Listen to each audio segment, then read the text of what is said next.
Alright, everybody. Sorry, I was looking away for a minute. But, anyway. Another random Pokemon in Crystal. Yeah, I'm hoping no more first stages, because I did 4 first stages last week. And this week I did, well, I guess Tentacruel wasn't, but it was so bad it may as well be. And then Spinarak and Houndour. Just please, something good. Houndour isn't horrible apart from the slow growth rate. Honestly, the slow growth rate made it horrible. I had to do so much optional training. Like, let me show you all the leaderboard. Look at this. Houndour was near the bottom. It was barely worse than Tentacruel. I'm hoping for something a bit better. But, let's go Dratini. Imagine if it was Dratini. But anyway, who are we playing with today? Oh my... Why does this game hate me?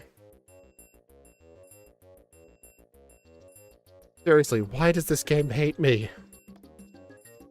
Oh man. Okay, this is barely going to be any better than Spinarak. I mean, at least this isn't Gen 1 Eevee where we have to use Bite on ghosts. At least Eevee gets stabbed normal. I mean, true. Oh, man. Alright, Tackle, Tail Whip, Quick Attack at 23, Bite at 30. It's possible we may have to grind to level 30 for Morty. Hey, Mariah.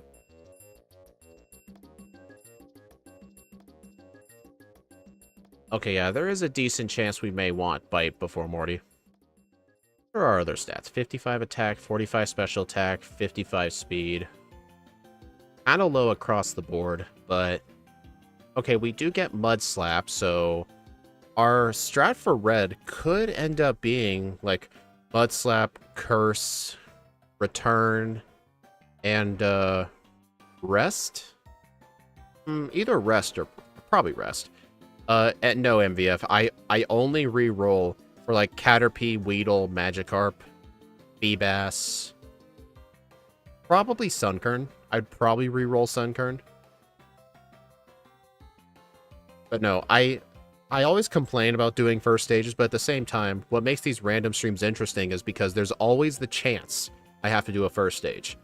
Or I could get, like, theoretically, that roll could have been, like, Zapdos. I could have gotten Zapdos.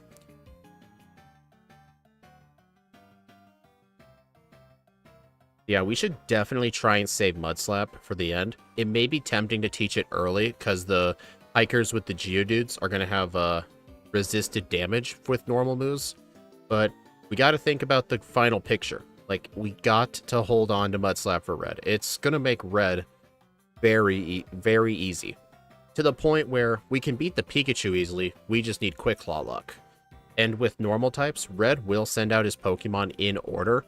So it'll be Espeon into Snorlax. So we'll set up the curses on Pikachu, defeat the Espeon, and then we can rest up on Snorlax if we need to.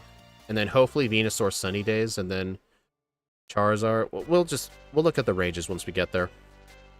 But yeah, at least we get Stab Return. So yeah. Okay. Would Shadow Ball be useful? I think it absolutely would, yeah. It's better than Bite. Because the problem is, like, Bite uses our lower special attack, but Shadow Ball has more power.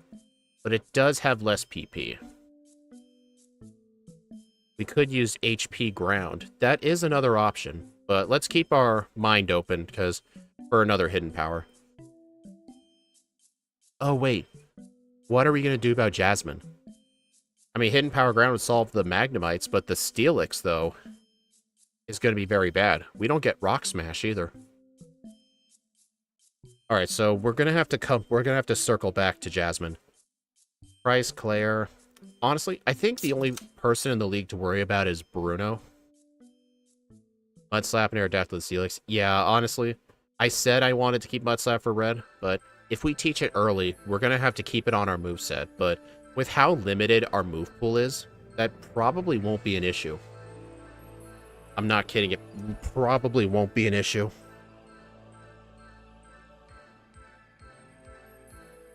Like, for example, going into the league, our moveset will probably be, like, Return, Shadow Ball, Mud Slap, and Hidden Power of some sorts. Yeah, true. We could have Headbutt and Return, but we'll have to look at the ranges when we get there. Alright, let's bring up the XP router.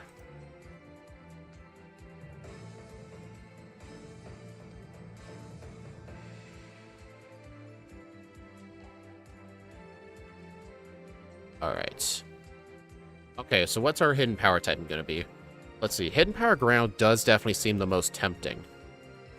Honestly, Hidden Power Ice would help with the Dragonites, but with Stab Return and Pink Bow, I think that'll just be better. Honestly, let's go Hidden Power Ground. Let's see. For Hidden Power... Okay, Hidden Power Ground. There is one problem with Hidden Power Ground. Our attack DV goes down to 12. Is it worth losing 3 DVs in attack just for Hidden Power Ground? If we get Mud Slap, I really don't think it is.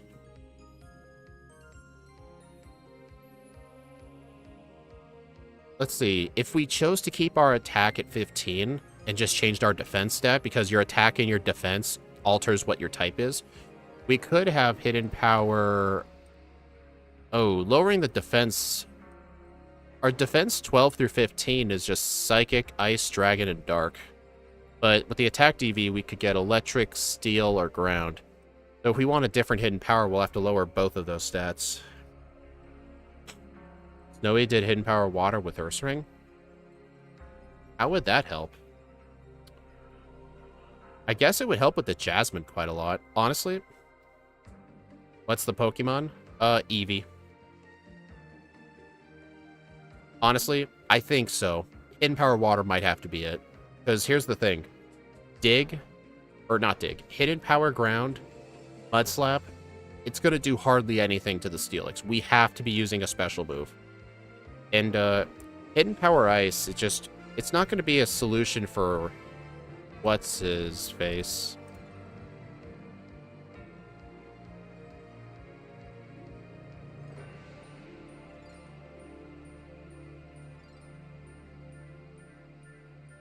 Okay, 14 attack and 13 defense is Hidden Power Water. Hidden Power Fire? Hidden Power Fire means we have to run 12 defense, but Hidden Power Water lets us run 13 defense. So... I just got a... What does that even mean? Yeah, honestly, it's not worth losing the 1 defense point. Besides, Hidden Power Water could help with some other spots. It'll help us with the Hiker's Onyx, for example. It'll help with Aerodactyl. Where else would it help? It would help with Charizard, actually. Hidden Power Fighting is useless. Yeah, Hidden Power Fighting is the worst Hidden Power. Your attack and your defense have to be at 12. So at the lowest possible. Because if you go any lower, it just reverts back to the other types, just at lower base powers. So, I thought this was random. It is random. The Pokemon we got was Eevee. This is just a program for looking at damage ranges. Alright, so yeah, we're going to go with Hidden Power Water. Okay, so what's going to be the first fight we look at? Honestly, we should definitely look at Falkner. Alright, so yeah, this is going in with Tackle. We're not gonna get Quick Claw to level 23. So let's see, if we have level 10, then Tackle becomes a 5-hit, then a 7-hit on the Pidgeotto. But then the Pidgeotto would 6-hit us. So yeah, level 10 is too low. Bruce Falkner? Are you trying to say like brute force him? I mean, if you are, like, I think that's the effect we gotta do. Like, I think just do the Spell Sprout Tower, then go straight to Falkner. Bugsy, I don't think it's worth worrying about, because we can get Swift. We have Tail Whip. Oh, yeah, that's true. Yeah, we could probably just use 1 Tail Whip on Falkner. Like, if we're level 10 here and we use Tail Whip... Oh, wrong one. If we use Tail Whip here, brings Tackle to a 5-hit instead of a 7-hit. So it would save us a turn. Okay, are you just being a troll? I think this guy's being a troll. Just asking stupid questions. Okay, Whitney. Whitney will have Headbutt by that point, but 55 speed. I remember with the Houndour, it had 65 speed from yesterday. We are not going to outspeed the Miltank. But on the bright side, Miltank won't always go for rollout. It could go for, like, Stomp. I mean, I guess Stomp wouldn't really be any better.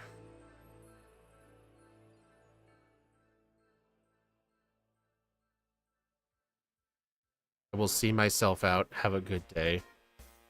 Well, you don't show up to someone's stream for the first time ever and just ask questions that have nothing to do with the stream. Thanks, Axu. That guy was never serious anyway. Normally, those are the kind of questions you ask, like, if you're a regular, not if like, you're a first-time viewer. My god, what an idiot.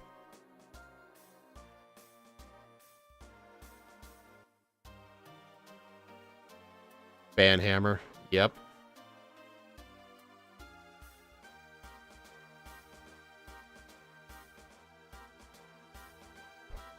At least it's not the worm guy. I would prefer the worm guy. Okay, so honestly... yeah, just like I said, we'll just have to luck our way through. Wait, oh yeah, you're right. We're probably going to have to hold on to Mud Slap the entire game. So yeah, just hold on to Mud Slap. We'll definitely use that for Miltank. And then for Morty, we're using Hidden Power Water. We're not using Ground. So yeah, we should definitely look at Morty ranges.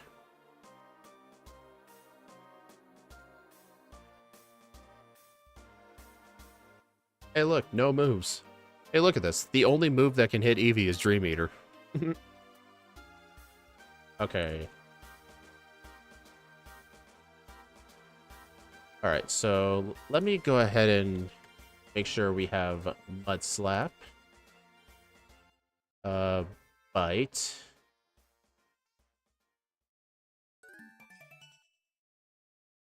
Yeah, Hidden Power Water is not going to do good, but hopefully if Mud Slap's good enough, we won't need Bite at level 30.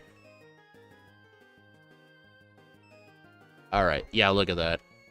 1 shot, 2 shot, 3 shot, 4 shot, 3 shot, 2 shot. So yeah, honestly, we definitely need Bite. Yeah, absolutely we need Bite. So we'll probably have to do Lighthouse and potentially Lake of Rage too. I mean, we need Hidden Power Water anyway. Alright, and then by the time we get to Chuck, we'll have access to... I'll have Headbutt still.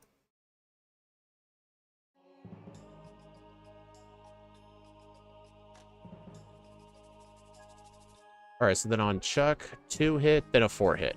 So it's a 70% chance to be a 3 hit. But then again, there is always the flinch chance, but... oh, look at that. Level 34. Look at that. The maximum damage roll is Dynamic Punch. Axu, if the maximum rolled Dynamic Punch cannot one-shot Eevee from full health, can he go for other moves? Or is it like Houndour where he'll always use Dynamic Punch? Like, would he have the chance to use Hypnosis or Mind Reader if it's not a guaranteed one-shot? Like, if I was 35, for instance, see? Dynamic Punch does 83 to 98% of my health. So does that mean he could use Mind Reader or Hypnosis first? I'll have to keep a note of that, but... I actually banned the guy, because, I'm pretty sure he was just a troll. He's a first-time chatter, and he just started asking the most absolute random questions. Like, what kind of person shows up to a stream for the very first time, and one of the first questions is, have you called your Meemaw today? Like, what kind of question is that? Like, I may as well show up to someone playing Smash Bros. And be like, hey, did you remember to turn your oven off?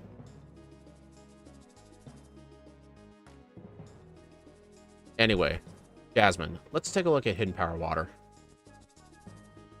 Yeah, at least it's not the multiple accounts guy. Somebody else said at least it's not the worm guy. And I said I'd rather prefer the worm guy.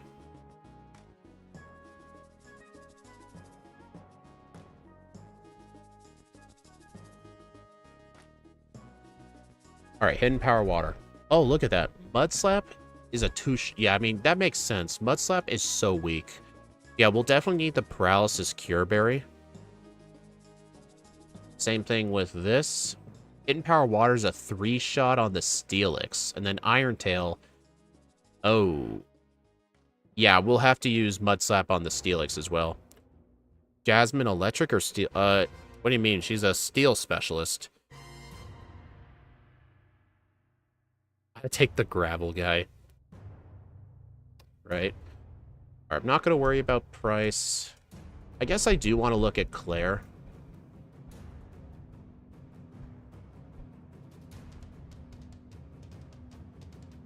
All right. I think I want to try and hold on to both Headbutt and Return. So I think over Bite, I'll have Return. So I think our moveset for Claire should be HP Water, Mud Slap, Return, and Headbutt. Is that what you meant by the worm guy?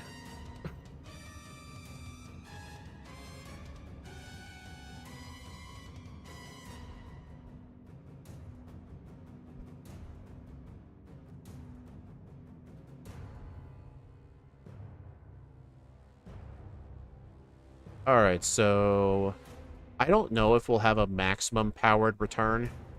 But let's take a look. At level 50, on one of your mods, says the guy who doesn't have a wrench in his name.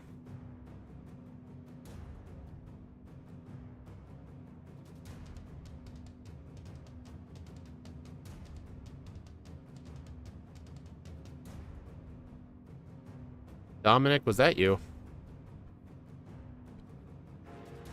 I don't think so. Give me a sec.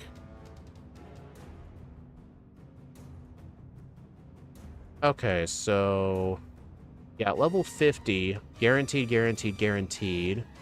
2-shot.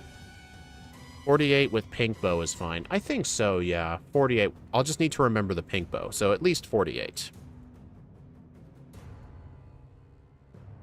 Then again, who knows? It might be the same guy. Because we had a troll one time who had 7 alt accounts. At least 7 by the time he gave up.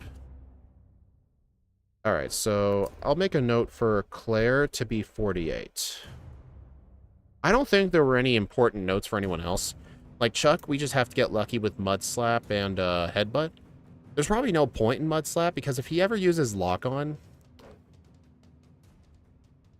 then again, at that much of health, I think he will always go for Dynamic Punch. But yeah, Jasmine is just Mud Slap, spamming, and Hidden Power Water. Bryce and Claire are just Return. Alright, so I think the next person we need to take a look at is Bruno. This is Claire right here. Level 48 with Pink Bow is all we need. Because at level 50, all the Dragonaires are one-shots.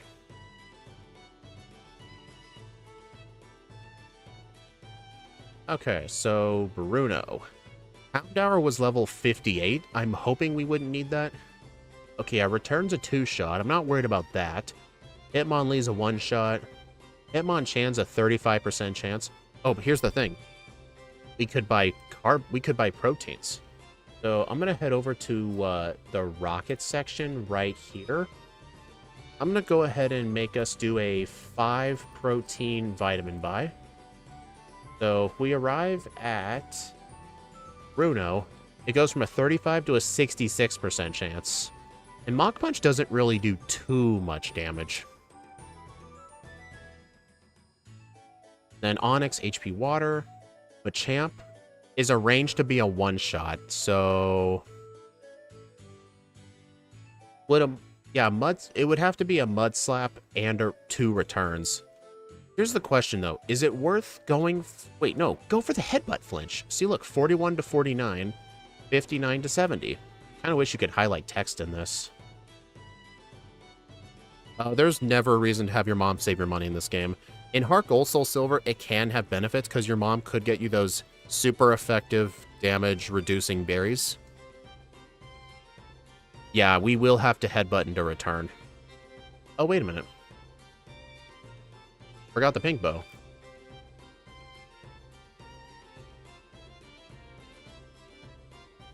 Forgot to hold the pink bow. Oh yeah, pink bow makes it guaranteed at level 54. Yeah, we'll have to headbutt and hope for a cross-chop miss.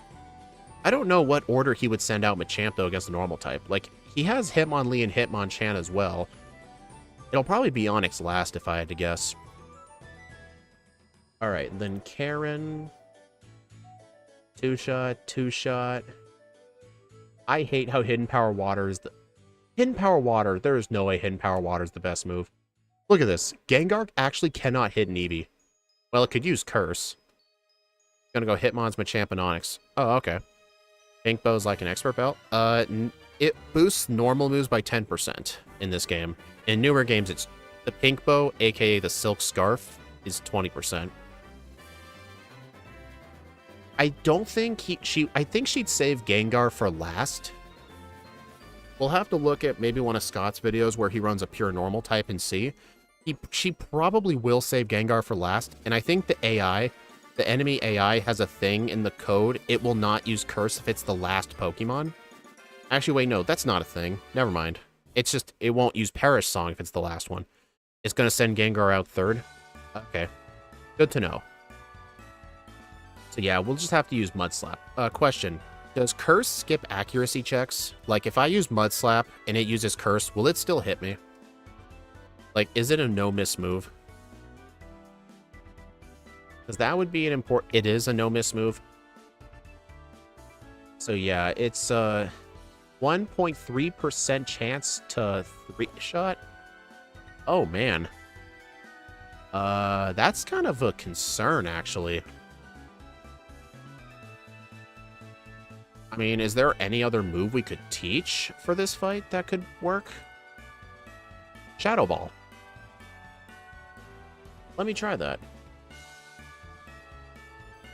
What if over the place of Headbutt for Karen, we taught Shadow Ball?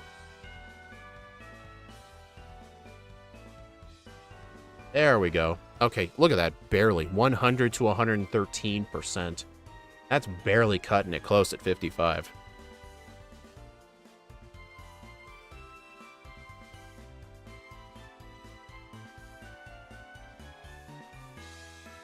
Karen, 55 plus Shadow Ball. Alright, let's take a look at Lance.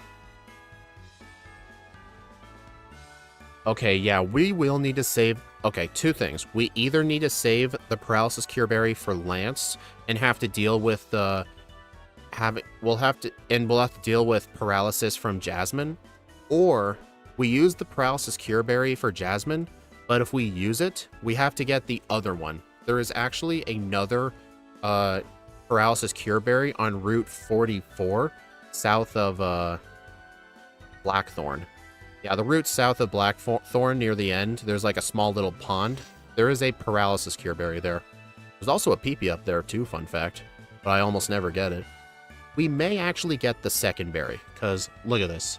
See, these two Dragonites are 2-shots, and then this one's a 2-shot. We basically... Oh, this final Dragonite does not have Paralysis. These two, though, will have to deal with Thunder Wave. And the Aerodactyl is a 2-hit with Hidden Power Water.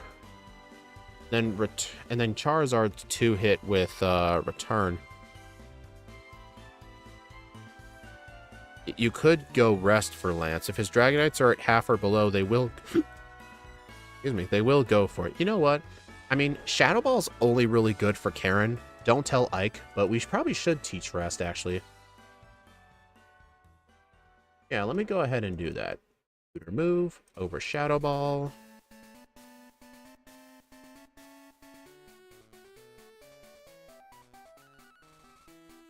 So yeah, we'll probably have to take the fight slowly.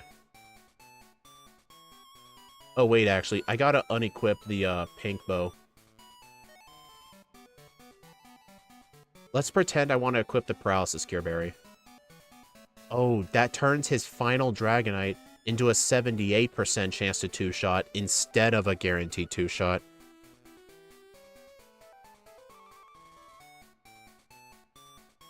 Man, some person is not giving up.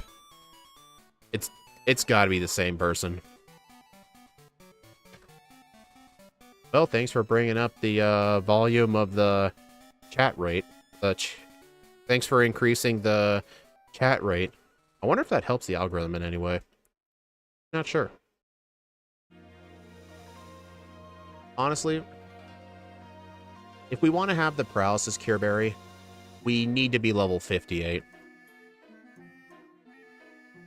So yeah, definitely for Lance, we should be 58 plus paralysis, berry, and rest. And we essentially just have to... We literally just have to two-hit everything, unfortunately. Oh well, I feel like that's the best we can do. Alright, I'm not too... With a moveset of HP Water in return, I'm not really worried about anybody in Kanto, so let's skip straight to blue. Then again, I think our final moveset, though, is going to be Mud Slap, Return, Rest, and Curse. I'm going to go ahead and... I don't want to... Yeah. Replace Hidden Power Water with Curse. I was going to say I didn't want to because of Rhydon, but we can just Mud Slap the Rhydon. Let's take a look. So, if we have...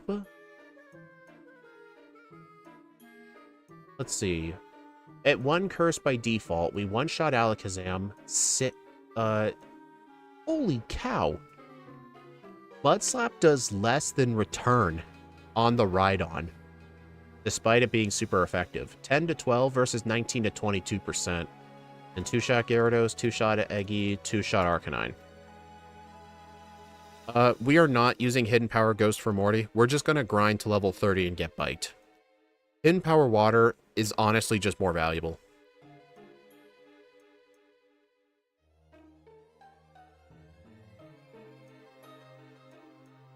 Learning Bite will be enough for Morty, because we will two-shot... we'll have to two-shot... Let me look back, actually.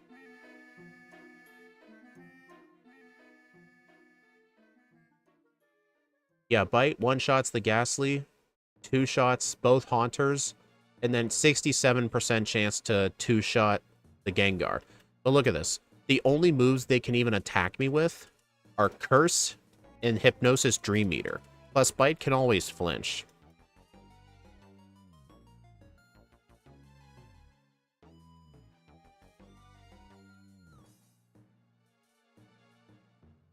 So how many curses should be set up? 1, 2, 3, 4, 5, 6. So if we set up 6 curses, we one-shot everything, but then we have to two-shot the Rhydon. We'll need to make sure to have leftovers for this fight, too. Yeah, leftovers for blue, at least. You could argue Quick Claw is better. Well, honestly, if we have Rest, is there really a point for leftovers if we have Rest? I mean, for red, we definitely want the Quick Claw for sure. Alright, I'm going to test red at level 68. Alright, so level 68, we have a 95% chance to one-shot the Pikachu at level 68. So, question, are we going to... Yeah, we're going to set up on the Pikachu or the Espeon? Why doesn't Ike like Rest? He thinks it's too cheesy. That's basically it. Look at that. We underspeed the Pikachu and the Espeon. Honestly, that should be kind of expected. I think if we train up to level 69 here, at level 69, we will one-shot the Eevee, but we probably need to get all of the setup on the Pikachu. So I think at this level, we can only use like a few Mud Slaps, but we found this out with the Houndour run. If we get hit with Charm, we can actually use more Mud Slaps. That'll let us get set up to +6, and then we'll have Quick Claw. And then, assuming we leave the Pikachu at full health, Psychic is going to do over half. We can always use Rest on the Snorlax here if we need to, because with the 6 curses... Wait. 4... We only need 5 curses at level 69. So with 5 curses, Snorlax will only do 15 to 18%. But with the 6 curse, it's 13 to 16, so that doesn't really make a difference. Hey, Shadow. You know what's funny? I almost banned your account for a second because I just saw a new username pop up and I almost thought it was a troll. We had 3 different troll accounts. They're probably from the same person.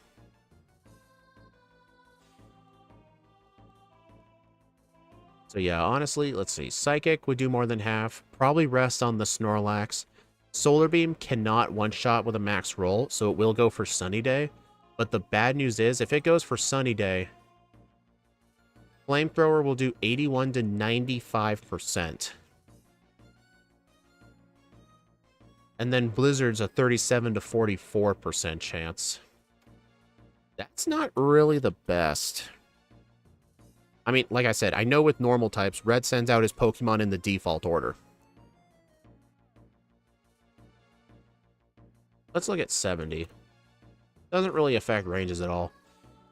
Honestly, yeah, it looks like we'll definitely need the Quick Claw.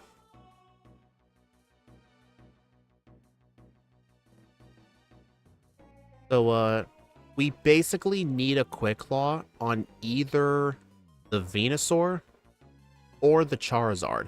Because if we Quick Claw the Venusaur, we prevent Sunny Day. And we'll defeat the Charizard, and then the Blastoise will probably go for Rain Dance.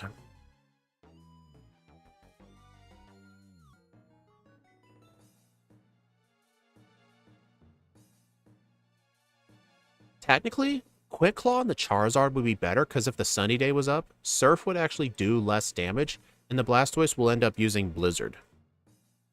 So honestly, I think the best strat for this fight is Mud Slap on the Pikachu, set up 6 curses, and then defeat the... And we have to make sure we leave the Pikachu at full health. Or close to full health. At least more than 64%. Then we'll survive a Psychic. Then on the Snorlax, we'll have to use Rest. We can probably use a couple of Mud Slaps first, then use Rest to make sure we stay close to full health. And then Venusaur, it's going to use Sunny Day.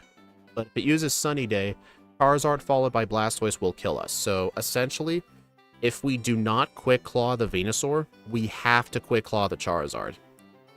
But if we Quick Claw the Venusaur, it's pretty much an immediate win, because Flamethrower will only do around slightly more than half. But Surf, it will not go for Surf right away, because Axew said that if the maximum damage roll of Surf or Solar Beam does not one-shot, it will go for the Weather move first. So Blastoise will go for Rain Dance. But yeah, essentially we just need Quick Claw luck on Venusaur and Charizard. Either one or the other, preferably on the Charizard. At level 70. But here's the thing, even if we were to add more levels, it doesn't really change the math. I mean, if we were level 73, Flamethrower would have a chance of doing less than half, but... honestly, level 73 is... well, non-Surf Flamethrower will put you into Blastoise Surf range, but actually, I'm just trying to think of your logic here, what you keep telling me. Like, you told me with the Venusaur, if a maximum powered Solar Beam cannot one-shot, it will go for Sunny Day. So won't the same thing happen with Blastoise? If a max-powered Surf can't one-shot from full health, it will go for Rain Dance. Doesn't matter if I'm at low health, isn't that what you said? Or does that logic only apply with Solar Beam? 34 minutes of planning. Hey, the last couple of streams took like 42 minutes. Like, this is a normal amount of time for a planning session. I say kill Venusaur, then Blastoise, then Charizard. I can't control the order he sends out his Pokemon in. I know for a fact with normal types, he sends them out in order. Because none of his Pokemon have fighting moves. Honestly, I think level 73 is going to be the safest. Because without Sun, we can survive a Flamethrower and a Surf. At least we have a chance of surviving both of them. Yeah, I'd say we'd have a chance of surviving both. Honestly, I think level 73 is the safest level. 73 plus Quick Claw. And our moveset will be Curse, Rest, Mud Slap, and Return. Alright. I think this is essentially all the planning we need to do, but I do want to look at something. Let's take a look at one of Scott's runs. I'm pretty sure he has not done this Pokemon, but I want to look at him do a regular normal type. I want to just confirm the order he sends out the Pokemon in.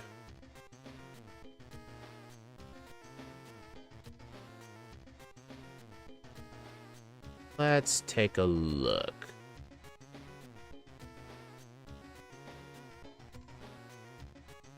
Yeah, he has not done Eevee. I figured. Dude, he hasn't done Eevee for like 3 years. What's another normal type? I know he's done Teddiursa.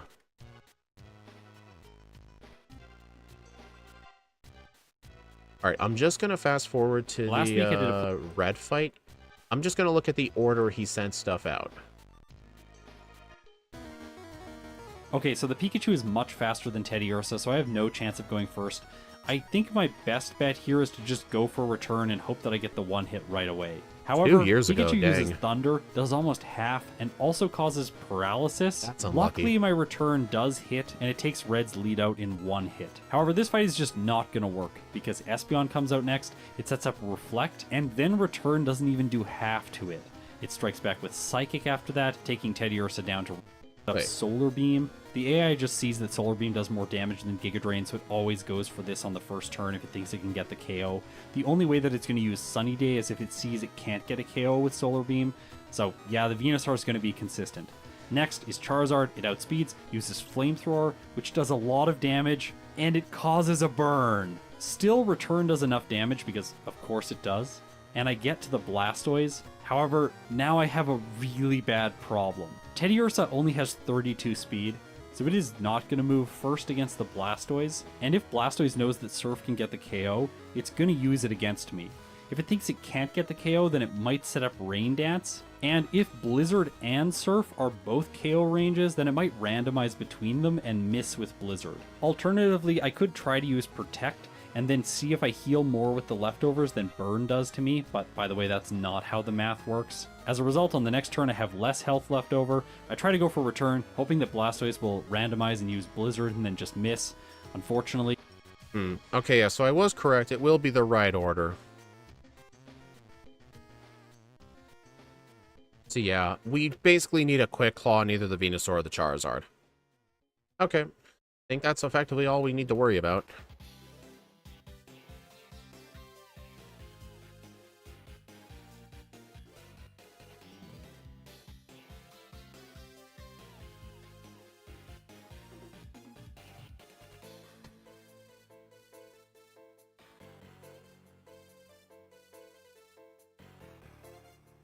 I need to clean out my ROMs folder.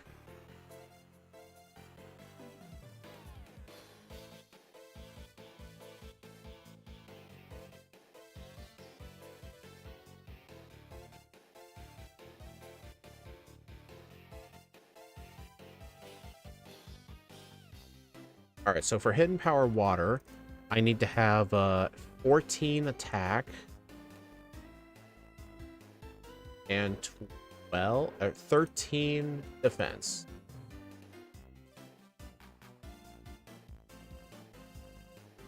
Yep, Hidden Power Water.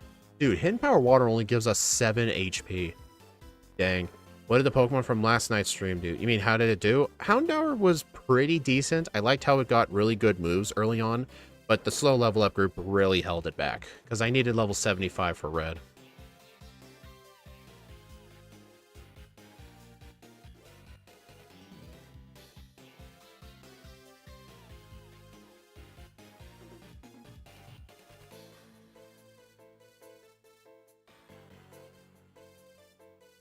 Okay.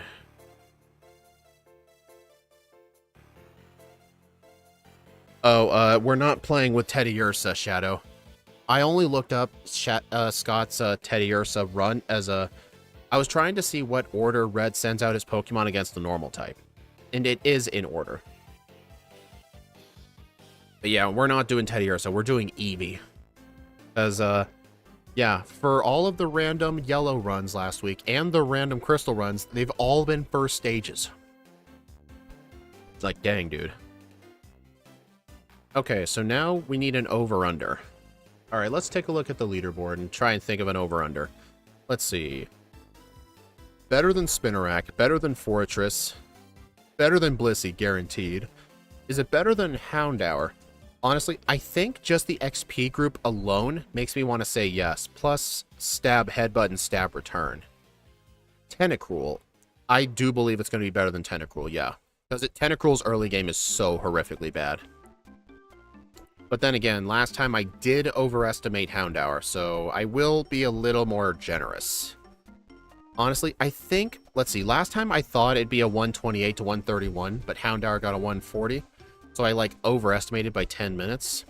So, if I think this will get a 125, I should probably make the over-under 135 to 140. I think that'll be an appropriate one.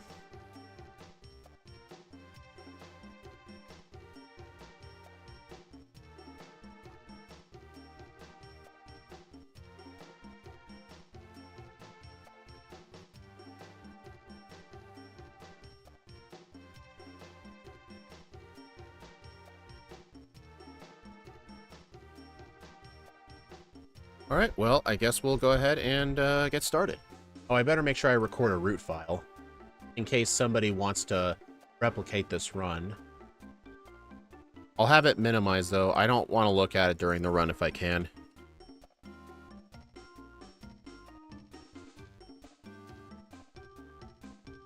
Okay. Honestly, Shadow, I'm telling you right now, it's kind of... like, I've been doing somewhat better with the over-unders lately, but getting the in-between is definitely the less frequent choice. I think I get the middle. I think I get the under less often than the middle, but we'll see. Okay. All right, we want return, so it'll be Sunday at 4 p.m. All right, let's get started. 3, 2, 1, go.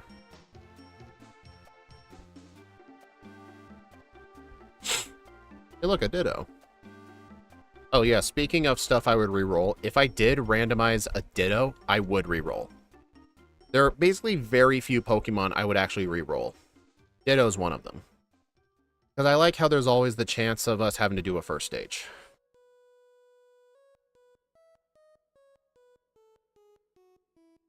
Yeah, one thing that's going to suck in the early game... Oops. One thing that's going to suck in the early game, though, is we only have Tackle until level 23 where we get Quick Attack. But we can just get Swift. I mean, in Generation 2, for Ditto in Crystal, it's actually improbable. There actually is a strat you can use for Red in order to beat him. It involves using a Mystery Berry. It's whatever the old Lepa Berry used to be. It's basically to use Struggle on the Pikachu and then transform into the Espeon. But then after that, you need to get, like, lucky with crits and stuff. It's improbable. And for the other games, it's probably the same thing.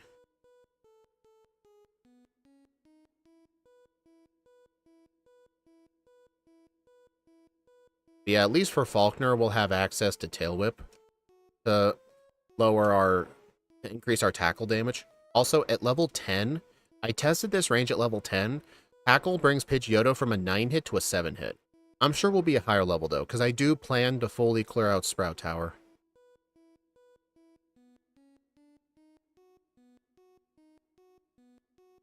It's the Mystery Berry? Okay.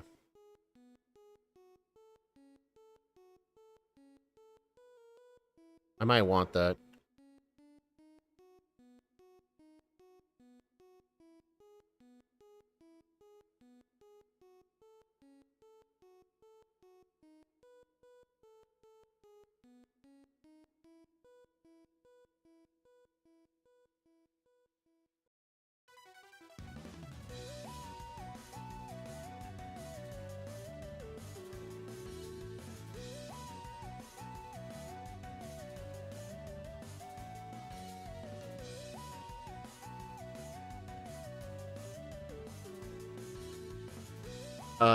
The Pokemon that I can think of that'd be rerolls, For Gen 2 at least, Magikarp, Caterpie, Weedle, Metapod, Kakuna, Ditto. I'm still debating on whether I should do a reroll for Sunkern. Sunkern is technically the weakest first stage in the entire series up to this point. Because it's like, what is it, like 35 and everything? And its moveset is horrible. I probably would reroll Sunkern, because I feel like that should be a special occasion. Kind of like a backport of Pyukumuku. I feel like that should be a special occasion.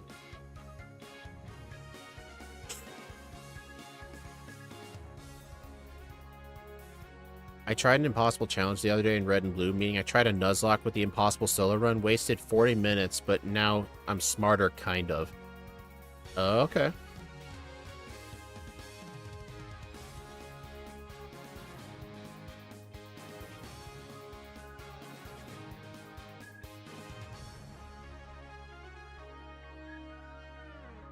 And for Gen 3 onwards, I would probably not allow Feebas. I mean, Feebas's moveset is essentially identical to Magikarp's, but Feebas technically has less attack, but more special attack. But Feebas does get TM moves. Honestly, I would probably reroll on Feebas. That should also be a special occasion. I mean, technically, Sunkern's better than Weedle, but that's not really a high bar. Just isn't.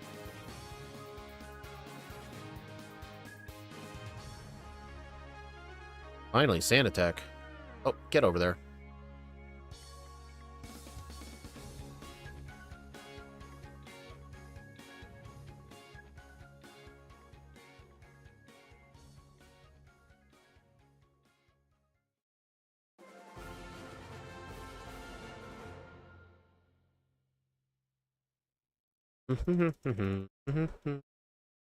Would Cleavor be a fun backport? We actually did backport Cleavor. It's in the playlist somewhere.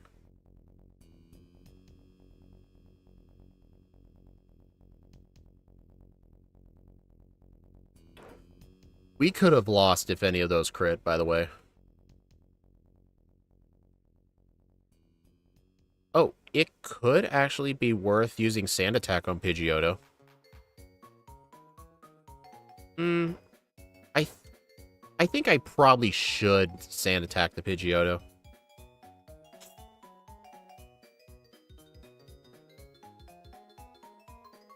Did you do the weird Paradox Jigglypuff? Screamtail? I don't think so. I don't remember ever making a sprite for it. I don't think we ever did play Screamtail. You'd have to look in the playlist. Like, if anyone's gonna ask, like, hey, have you ever backported this? Look at the playlist.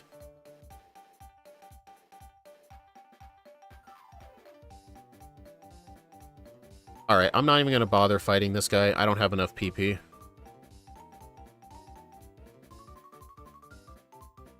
But yeah, Cleavor was quite nice. Although I did backport moves. Like, I gave it X-Scissor and its signature rock move.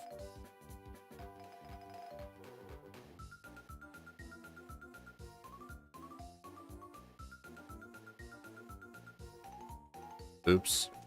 I thought that was a potion. I kind of wish I had a potion right now, because I would like to hold the berry for Faulkner. I'm going to go ahead and heal.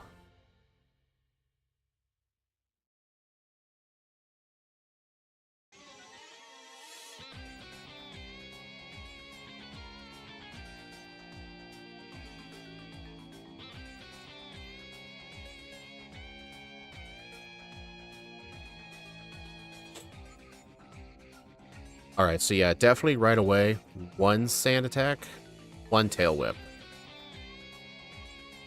I crit anyway. Did I seriously just crit him twice in a row? I went through all of that Tail Whip work just to get 2 crits. And also, I was originally planning on saving Mudslap for last, like save it for red, kind of like we did with Houndour, but Eevee gets so few moves. We're actually going to teach Mudslap and hold on to it for the entire run.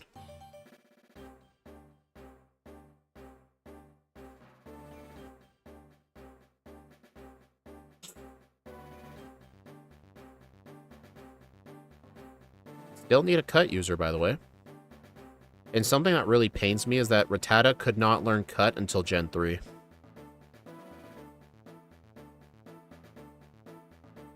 I did not do 423 backport runs. That's 423 solo runs. And remember, my solo run playlist includes every backport too. I don't think it included those randomized solo runs, like, you know, the ones I used to do in Fire Red. I don't think it counted those. Maybe it did. I don't remember.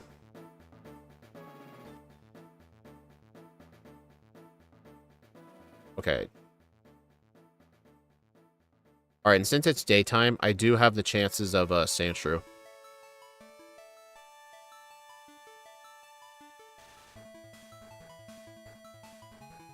Holy cow, dude. Where is the cut users? I do want to play Screamtail at some point.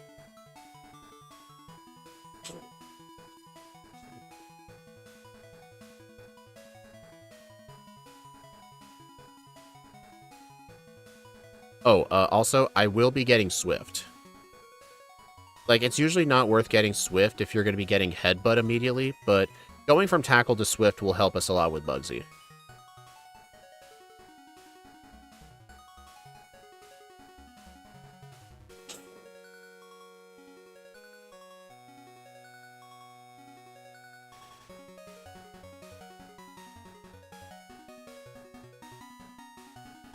Alright, I'm going to delete Tackle for Swift.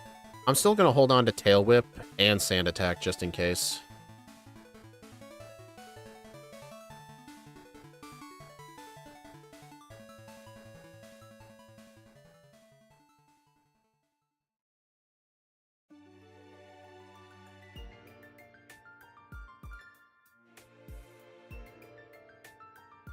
And here's the funny thing, a Stab Swift is an effective power of 90. We have a 90 power move right now. Like, it's like we started with an Ice Beam. Like, that's how good Stab Swift is at this point. I mean, Stab Headbutt's gonna be 105, but we'll have to get that, after Bugsy. You do the work, and then Kurt's back magically fixes.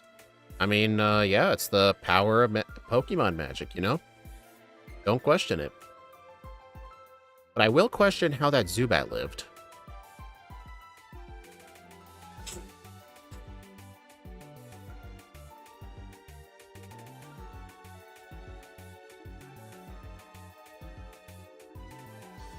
Oh, Oh, that was so close.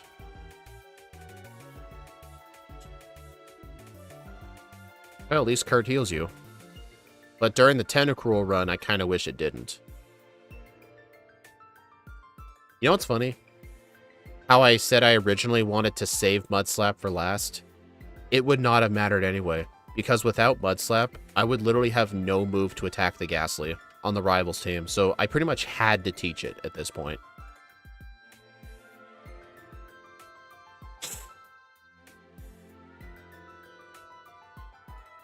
Alright, I'm gonna fight Benny. I think with first stage Pokemon, you should just always fight Benny.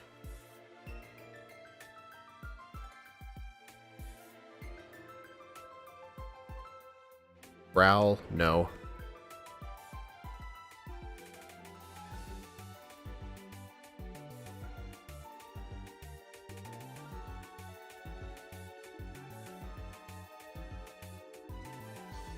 Oh yeah, so the plan for the Scyther is to use one Sand Attack and sweep with Swift. I may use a Tail Whip first. Why did it take 5 generations for Regigigas to get Protect? Because Protect would be kind of a cheesy way of stalling time for the ability to wear off. Uh-oh. No, dude, come on. Does Sand Attack mean nothing to you? That dang Kakuna. If that Kakuna did not poison, I would have won this fight.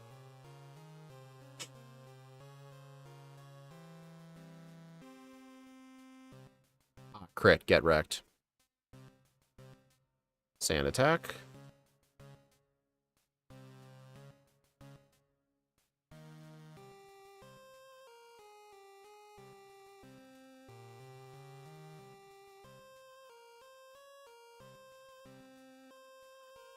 You know what's weird? How come in the games you have to be 10, what is it, 10 years old to have a Pokemon license?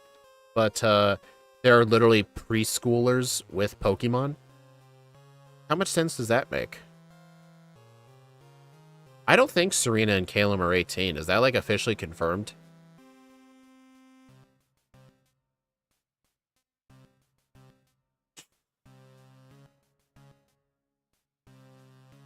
Really? Dude, stop. Aww.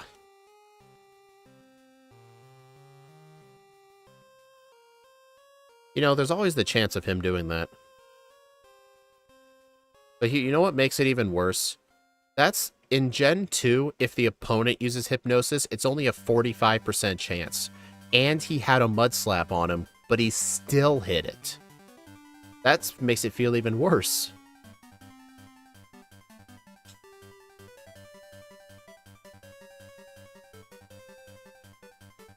Wait. Okay, yeah, I did use the Repel.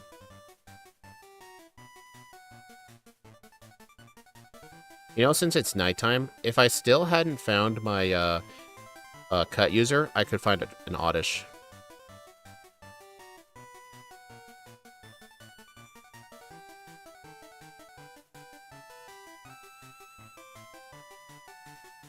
Oh, here's a weird thing. The menu in this game, in Crystal, is so janky.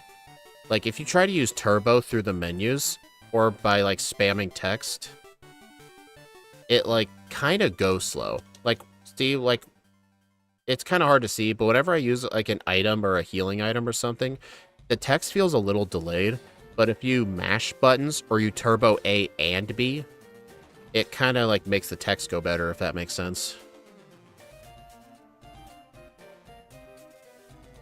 Alright, Headbutt. I'm going to teach this in the place of Tail Whip. I'm going to have both Headbutt and Swift. And since I'm running a first stage, I am going to fight these people too.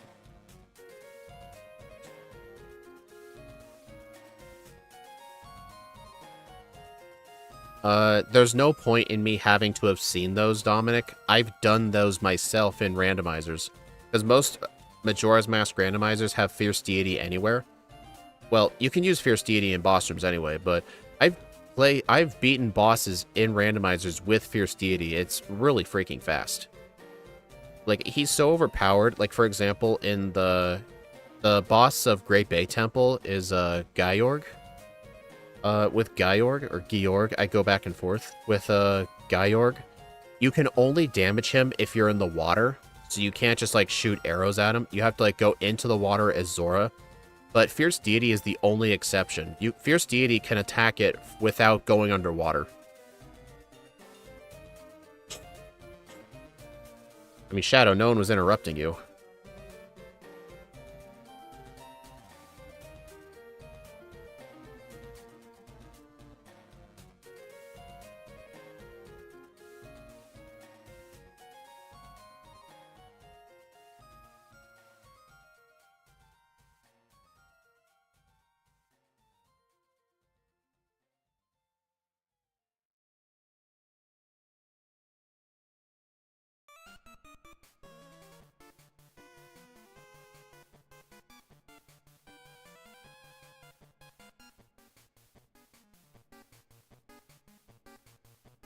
How and Hopper related? Wouldn't surprise me.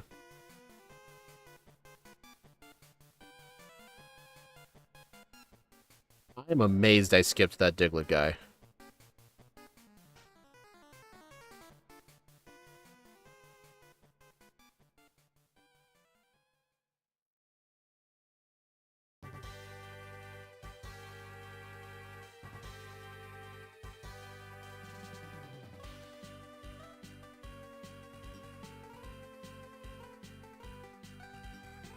F-Hop? Wow, you're mean.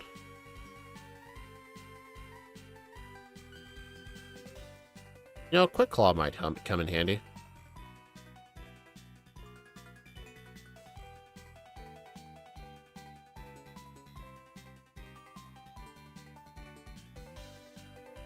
Oops.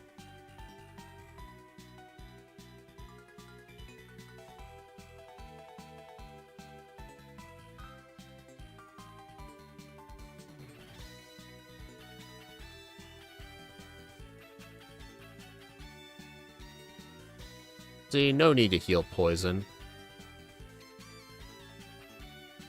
Well, you guys gotta remember, like, Gen 3 is the only generation where the father has an active presence in the home. Like, the Pokemon Company really loved promoting single mother households, so yeah, don't be surprised that a lot of other characters don't have fathers. Like, kind of a normal thing. I guess every father in a Pokemon game is a deadbeat. Except for Norman, he's like the only one.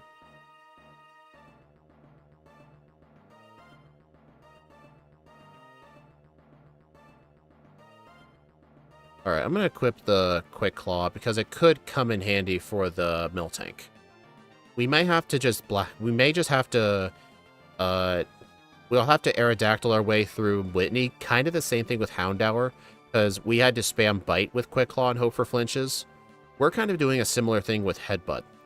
But Eevee technically has an easier time because we can survive 3 rollouts. Houndour could not survive 2 rollouts.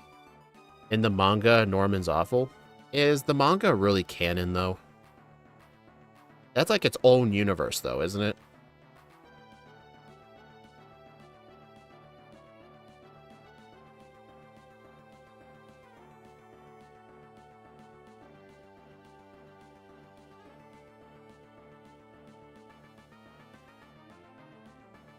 Wow, I really skipped those trainers. That's probably the first time I've ever skipped the Diglett trainer in any run.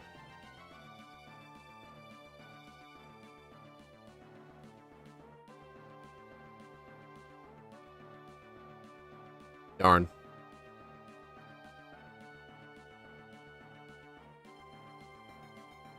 Alright, so yeah, like I stated earlier, we need Bite at level 30 before we ever consider fighting Morty. I don't feel confident in fighting the Kimono Girls right now. Plus, it's not like we can learn Surf. So I'm actually going to go do Lighthouse first.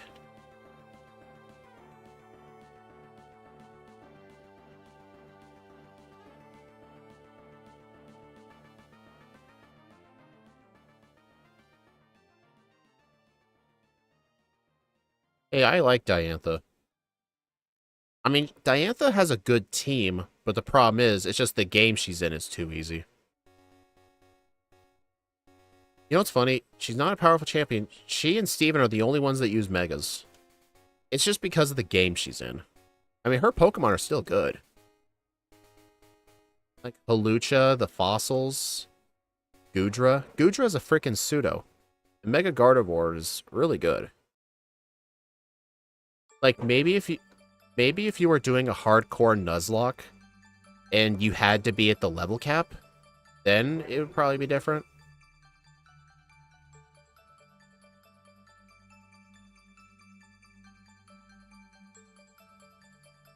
Yeah, I do wonder if Diantha will be in Legends.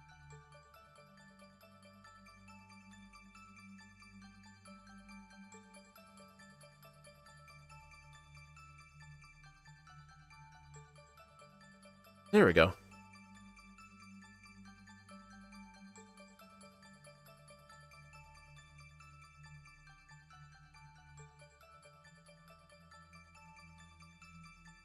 I'm broke.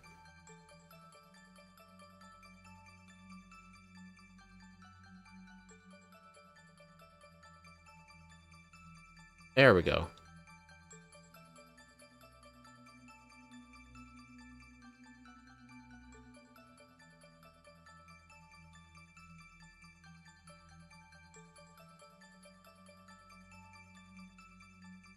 I hope Weedle is in Legends.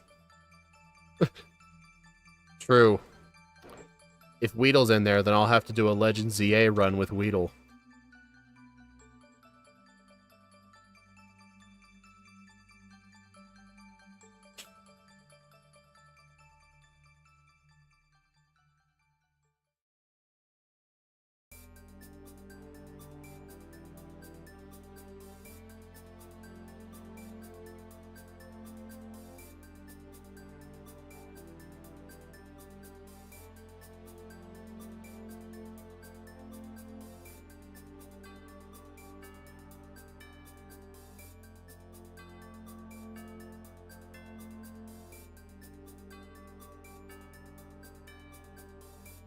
Alright, I'm still nowhere close to bite, so I'm actually going to go do Lake of Rage now.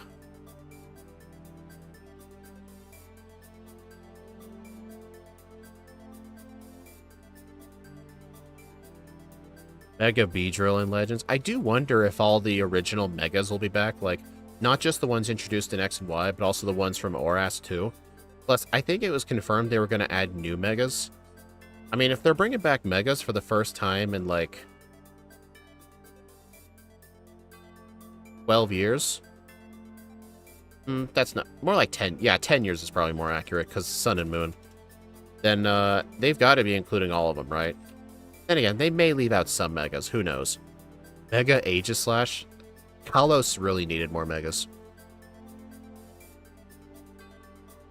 Also, Dominic, I can tell you this.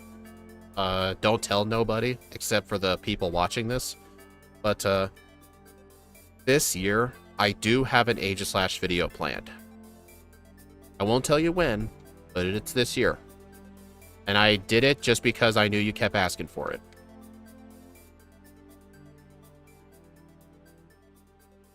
Hey, Pidgeotto. Yay.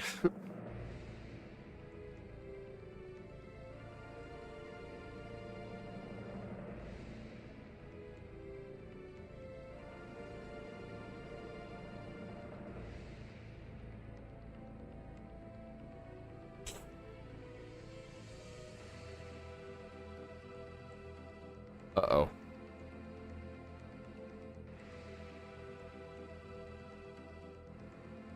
Kinda wish I had a potion of some sorts.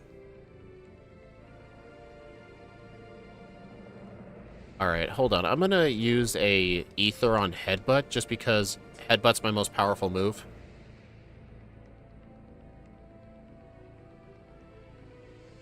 Yep, I fucking knew it. Honestly, this is kind of what I get for selling that Hyper Potion.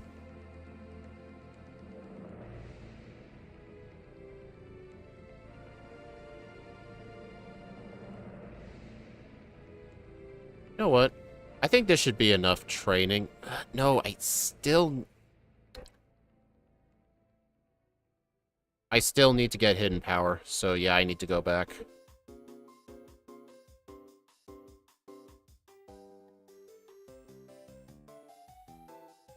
Level 19 Nidoking. Yeah, I mean, it's possible to obtain Nidoking at level 19. It's a Moonstone Evo.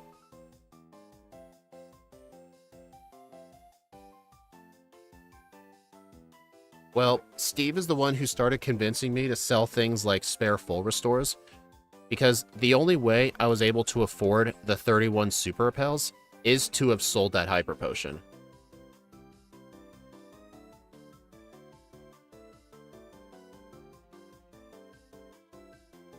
You may have been wondering why not just heal at the Mahogany Center. It's because I didn't want to ruin my teleport point. I mean, here's the thing, though. If I had Surf while coming over here doing this training, I could have picked up a Max Potion and a Super Potion that was in the water.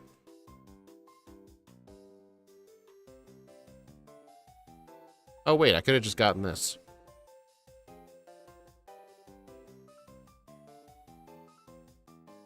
Wait a minute. Why is it daytime again? Oh. I was like, wait a minute, wasn't it nighttime earlier? No, it wasn't nighttime. I just remember I was in the Ilex Forest. It's always dark in there. So yeah, never mind. Aw, shoot. Don't... Also, that Hoot Hoot was sleeping.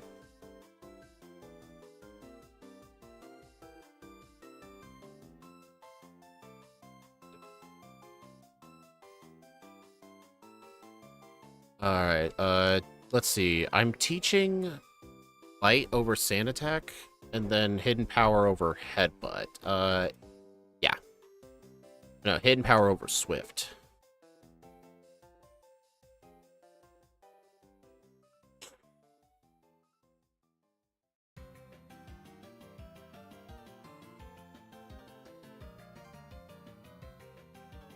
No, Professor Kukui was not a champion. He was the placeholder champion because the league had just finished being constructed.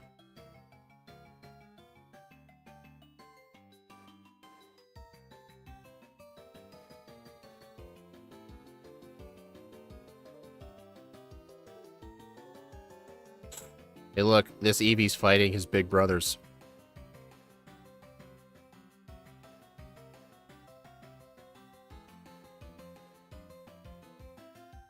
Alright, get rid of Sand Attack for Bite.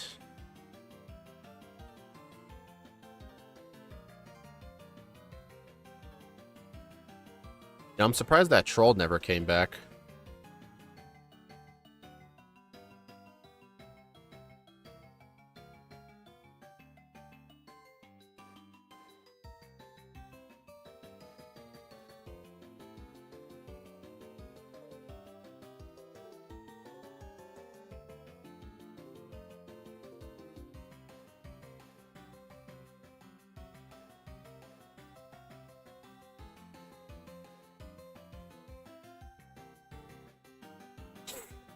I am very surprised they did not use Curse.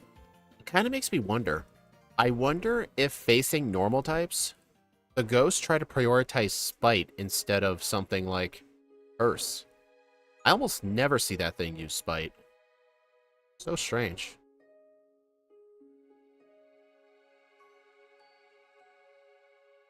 So wait, the troll went from my stream to one of your shorts?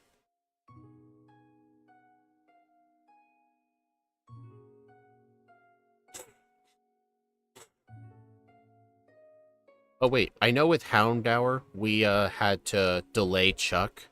I don't think Eevee needs to, because we can always just count on headbutt flinches. But with Houndour, we couldn't really count on bite flinches, because fighting resists dark. But yeah, for Eevee, we just have to get lucky. Yeah, Gita's team placement was really bad. Like, for example, dude, I gotta quit doing that. Like, for example, she sends out her, King Gambit, like, in the middle of her team when it should be at the end of the team because of one of its signature moves. Or the fact that, the Glimora likes to use Toxic Spikes, even though she saves it last, which makes no sense. But the DLC did fix that. They put Gita in some sort of, like, trainer school, like, tournament thing. And they did change her team ordering in that. They made her team better. Okay, is this a loss? Yeah, that's a loss. That was unlucky.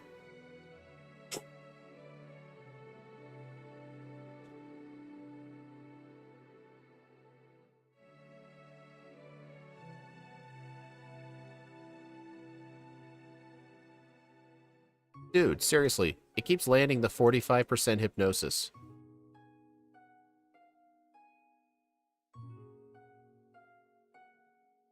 I mean, I know there's a mint berry, but I refuse to ever grab the mint berry for Morty.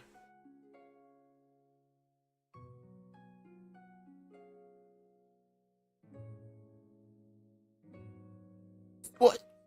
Dude! This guy's so lucky.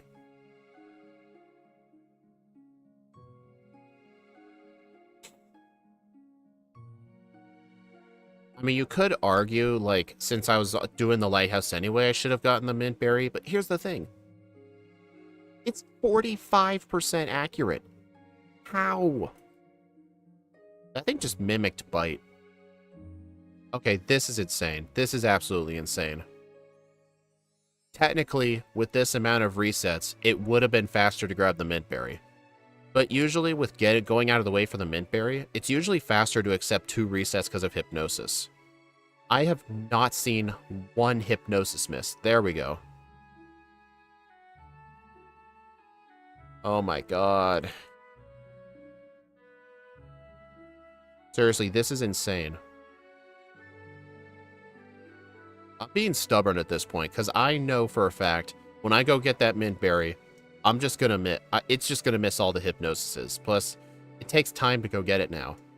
I'm just dead set on finishing this. There we go.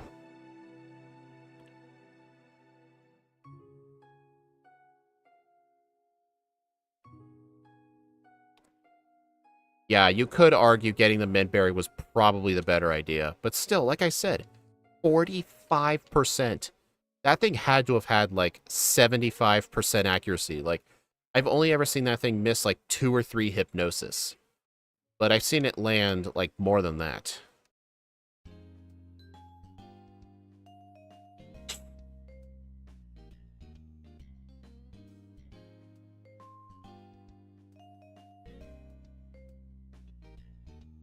You're implying the game knows? Pretty much does. It knows everything.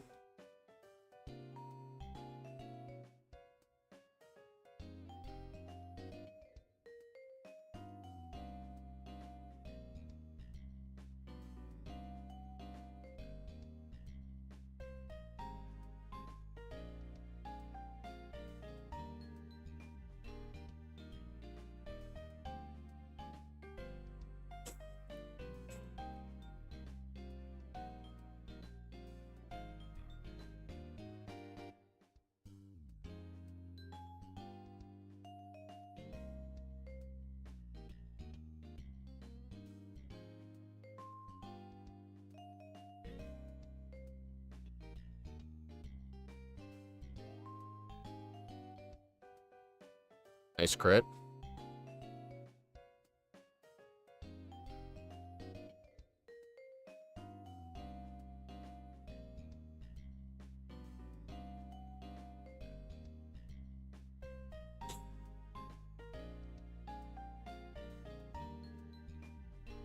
Who would win, Bruno versus Chuck versus Marshall?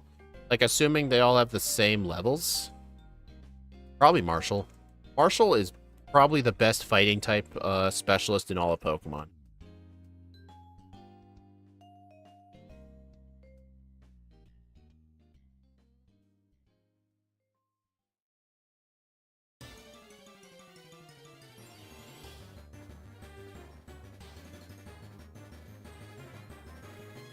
Okay, yeah, so the plan here is headbutt.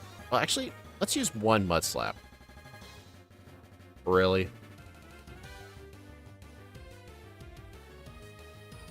Yeah, I think the plan should just be Mud Slap into headbutt spamming. I don't think Chuck is ever going to use Mind Reader.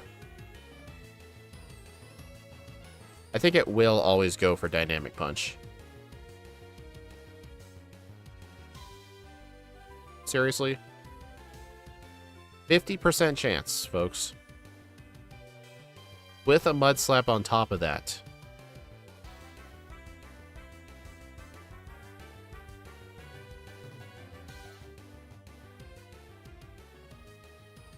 Again.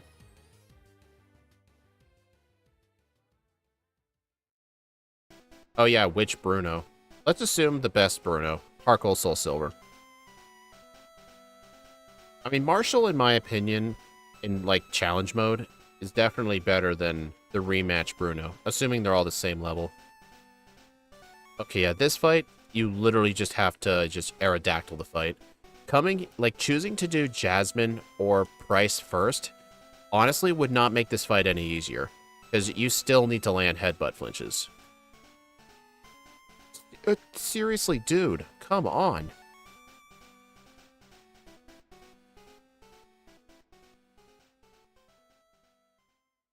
Can anyone do the math? What is the chance of Dynamic Punch hitting after a Mud Slap? He is landing so many Dynamic Punches.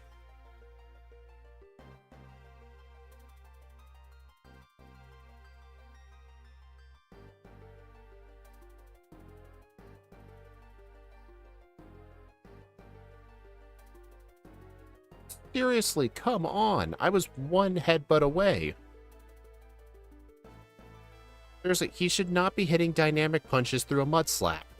He's not even using Mind Reader. He's only using Dynamic Punch.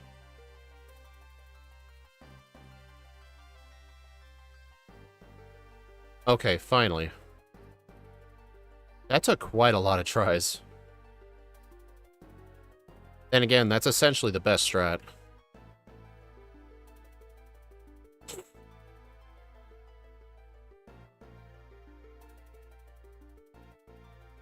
Aw, I couldn't get the flying Krabby.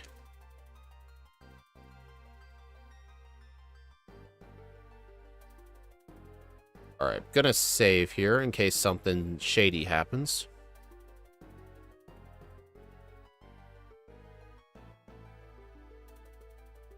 Good thing I saved.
Did anyone ever do the chances of a dynamic punch hitting through one mud slap?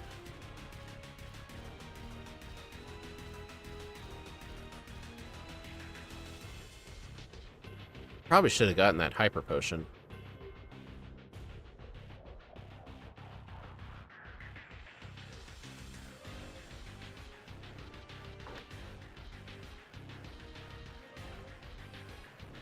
Wow, that was just bad.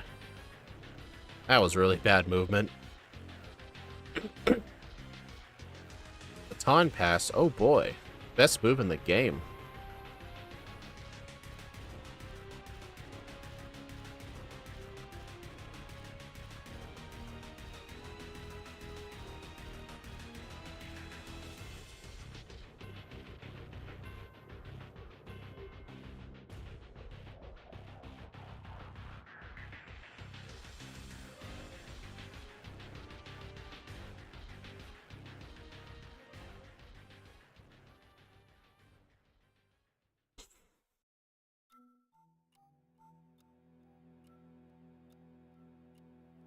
Nice, I skipped him.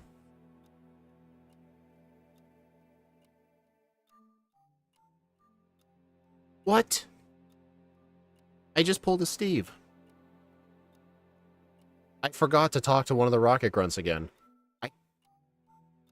It had to have been the Raticate rocket grunt. I'm pretty sure I talked to the female one. Like, I swore I talked to him. Is it possible I was talking to the bookshelf? Can anyone rewind and tell me if I was talking to the bookshelf or something? Because I swore I saw dialogue.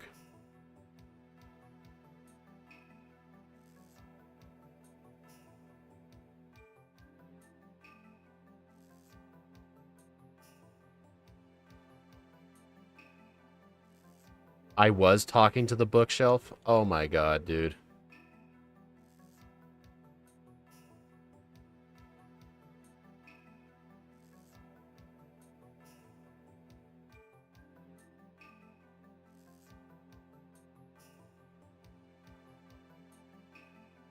I mean, I guess I was talking to the bookshelf because I wanted a high quality education.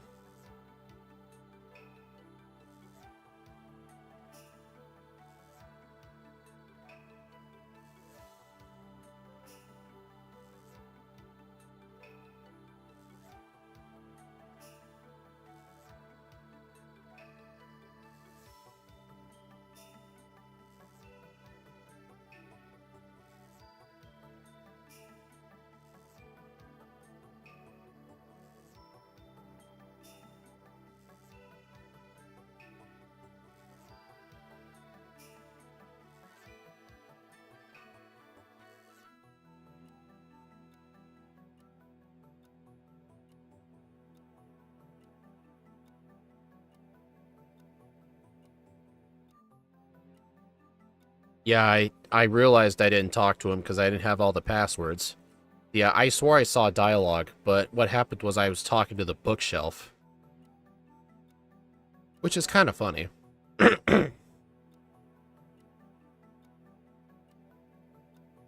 Alright, Douglas didn't see me. That's good.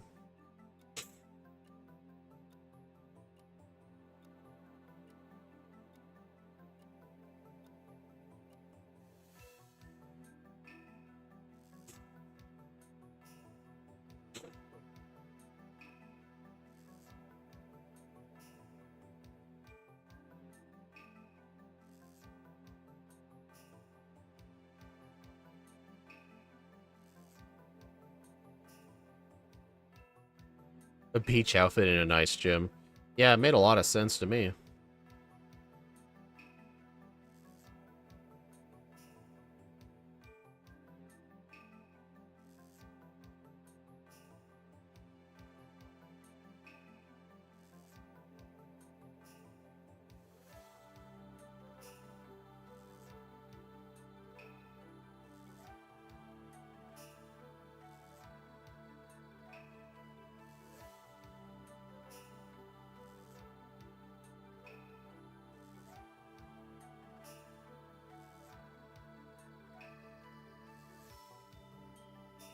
Alright. I'm at level 38. I don't think I was level 38 during the testing for Jasmine, so I'm hoping Mud Slap will one-shot. Okay, it was never going to. Alright, so I think for Lance, I will have to get the backup berry.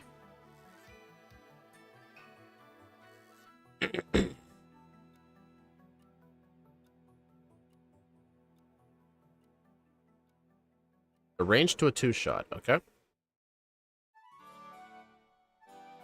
Price the grandfather to Bryson. Wouldn't surprise me.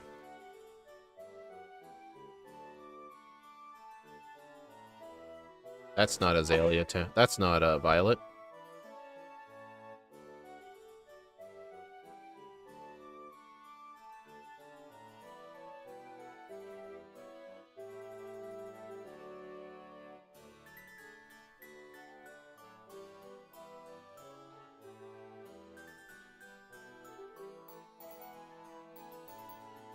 Yeah, I'm gonna go do the early vitamin buy.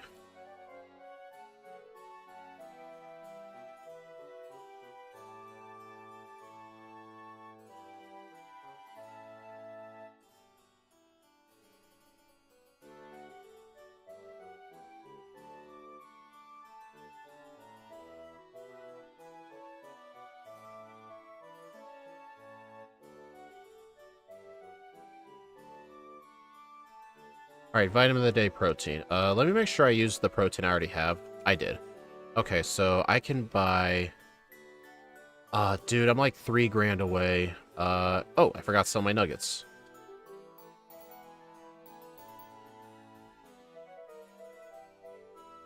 Okay,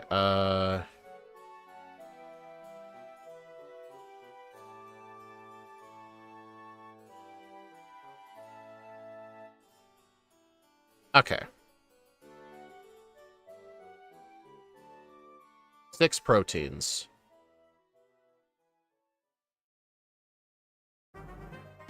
I mean, I won't be able to use the protein in the ice cave, but... oh well, I don't really care. Alright, I need Headbutt and that, so I need to delete Mud Slap.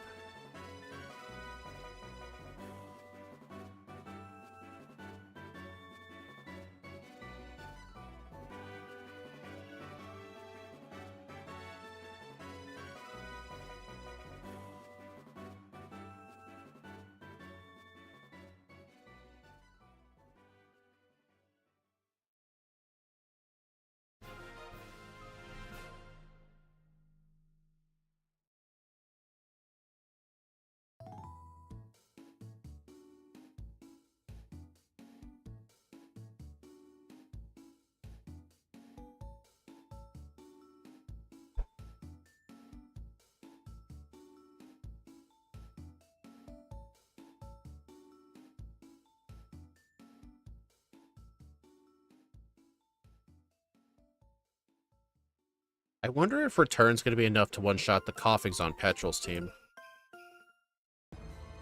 I think it would be.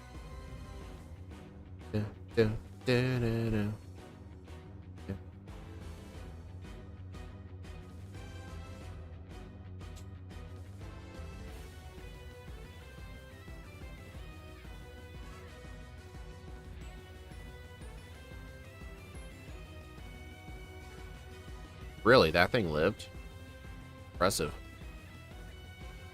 Really? That girl just got in my way. Can you believe that? Does she know who I am? What's Eevee evolving into? Nothing. I never evolve my Pokemon during my runs.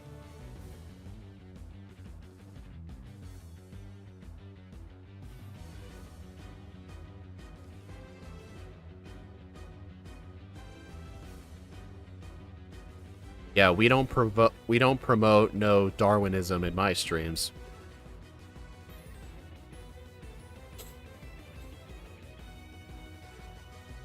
Okay, so that coughing lived. Okay.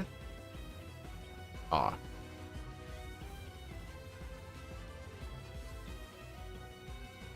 I've heard theories that Silver's mom is actually Ariana in the games because they both have red hair and they're both in Team Rocket.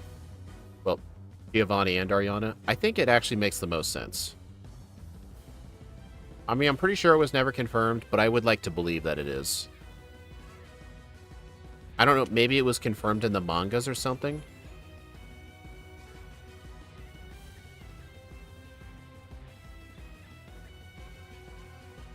Also, just as a, what do you call it? A progress point. If you see, we have the one blackout. The one blackout was on a trainer with Nidoking before the Lake of Rage, because I was out of potions because I sold them. What else? Oh, shoot. Well, one reset was here, but the other resets were on Morty because of absurd luck with Hypnosis, and the other half of the resets were on Chuck because you essentially have to luck your way through Chuck. Honestly, those resets were kind of preventable, not really preventable. You could argue the ones for Morty were preventable, because I had to do the lighthouse training anyway. Like, I should have gotten the mint berry. But the thing is that the Gengar still outspeeds. Even if you get the mint berry, you'll still have to dodge one Hypnosis. And remember how many of those first attempt Hypnosises actually landed? 5 on Morty, 7 on Chuck. Okay. Yeah, I'm sure if I remembered the mint berry, I could have saved myself some resets, but I just assumed that, you know, he would just miss a Hypnosis or two, because Hypnosis is only 45% accurate in this game if the opponent uses it.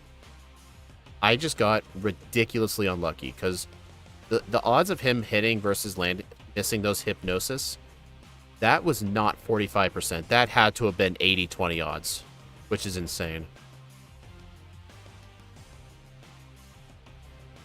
Hey, Cody Smith. Yeah, another first stage, unfortunately. And honestly, I don't know when you just got here, but you may think the 15 resets look bad. 90% of those resets were on 2 trainers, Morty and Chuck. You have to luck your way through Morty with Headbutt, and or with Chuck with Headbutt, and Morty got an ungodly amount of Hypnosis hits. Because it's 45%, right? He had to have had like an 80% hit luck with Hypnosis, which is insane. Like, he was essentially double the odds. And his Gengar only has 2 chances to hit me. And it took me 5 resets to finally beat him.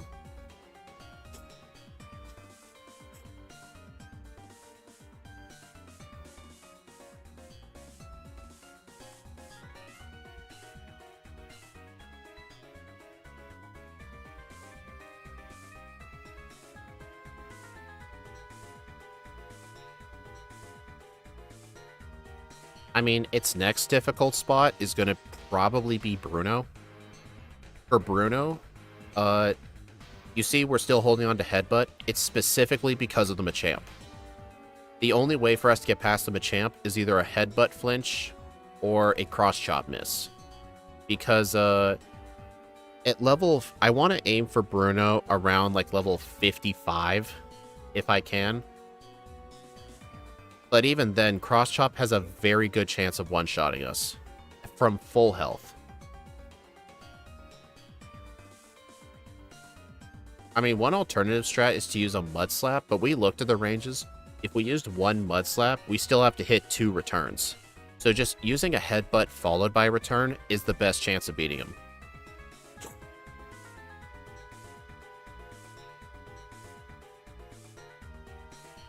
You know what's funny? I've played with both Espeon and Umbreon in this game. They really did not perform the best.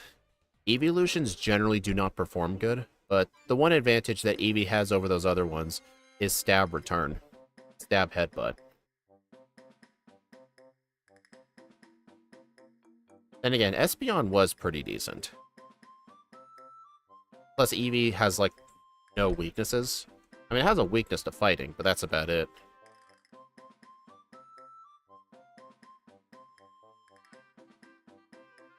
New rule, don't sell the Hyper Potion. Hey, I was so close to another vitamin.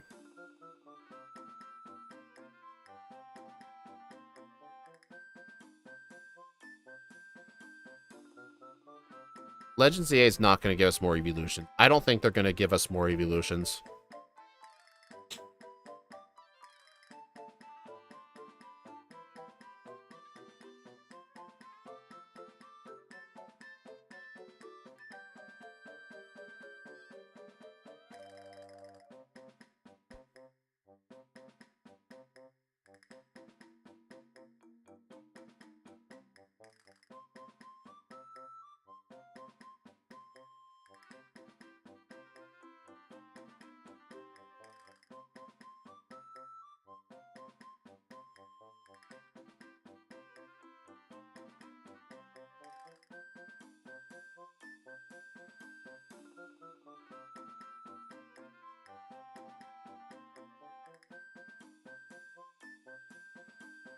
Eevee on. Hey, for once I don't need the Nevermelt Ice.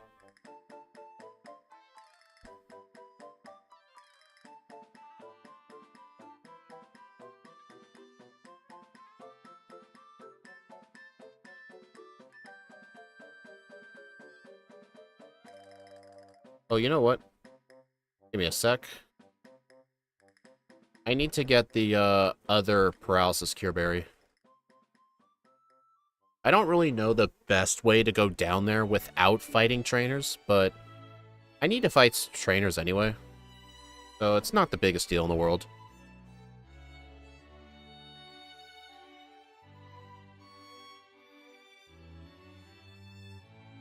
Look away.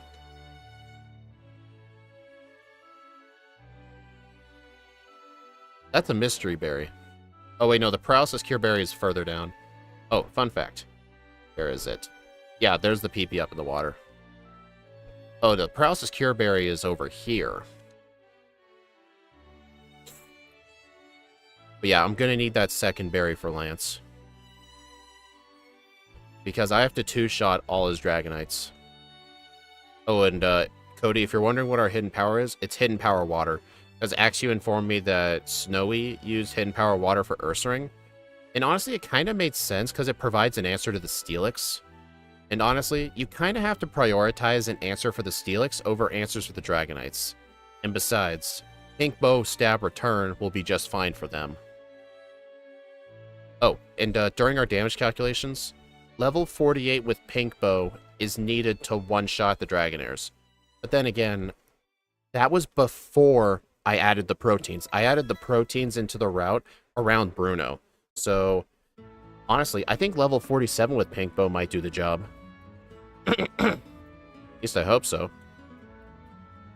I'm gonna fight this optional too. I mean, I could theoretically open up the XP router on my other monitor and look at the range in real time, but I really do not want to. It doesn't feel right knowing your ranges during a run.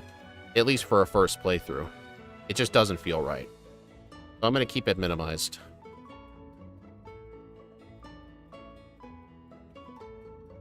Okay. Max Potion. EP up. Pink Bow. Already have the Pink Bow. Alright, hopefully level 47 with Pink Bow with the 6 proteins is enough. Fingers crossed. Okay.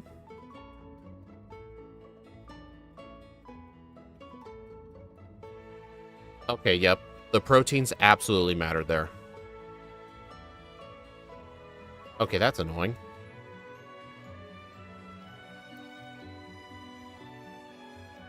Oh, yeah, and for, oh, Eevee's trying to evolve into Umbreon.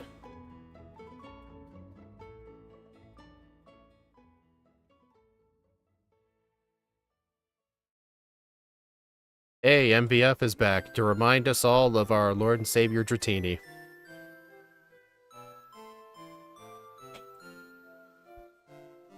Oh, geez, that was close. Oh, Whirlpool.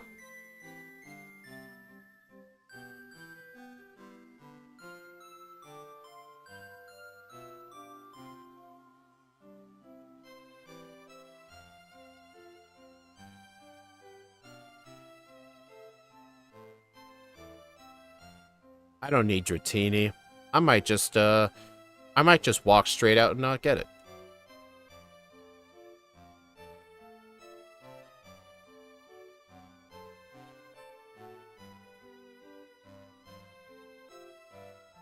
Haha, I'm kidding. I was trying to see if I fooled anybody. I probably didn't.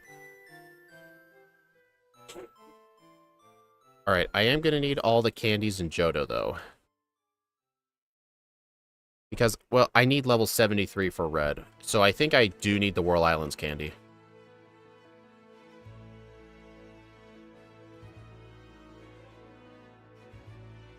Nope. Be funny if you did. Well, I do it all the time. Alright, I don't have Flash with me this time, so if I do somehow get lost, I don't have Flash to get me out of... for an get out of jail free card.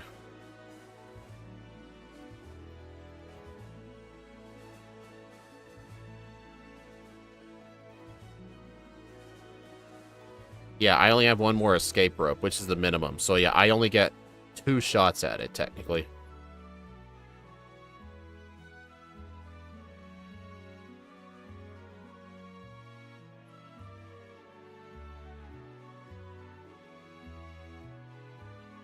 I kind of view the Whirl Islands candy as an equivalent to the power plant candy of Kanto.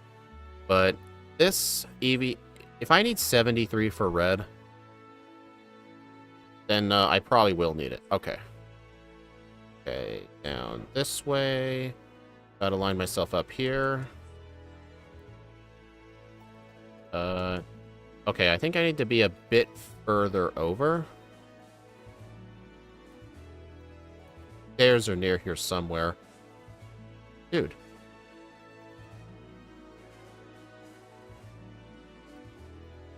There we go. So now I just line myself up with, come on. Oh, you son of a...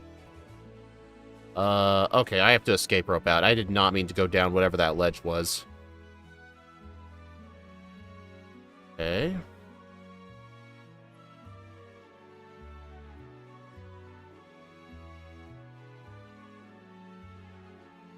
Got it. Oh, I'm still out of escape ropes. Ah, shoot. What am I gonna do?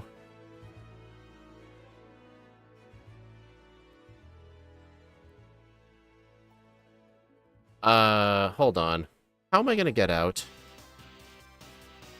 This is a serious question. How am I gonna get out? Okay, I need to bring up a map. Man, I found my way to the candy, and I still have to look up a map.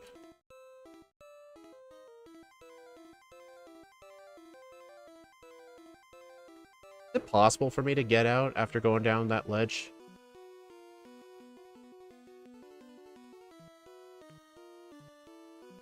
It is possible to get back, okay. So... wait. If I went up the ladder, though, that was right next to that candy, I could get out.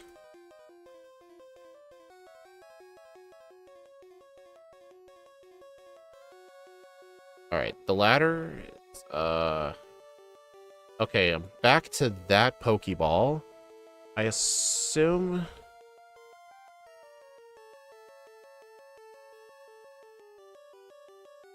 Where did...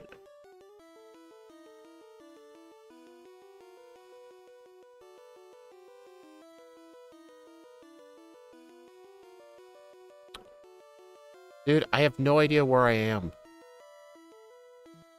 Okay, I am freaking lost. I don't even know which Pokeball this is. I think I need to go... Oh, okay, I know where I am. So, I need to go...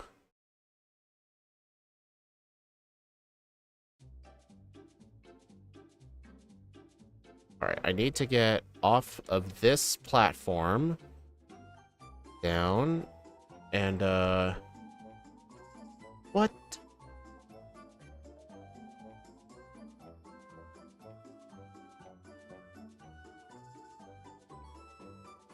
How? What? Oh, wait.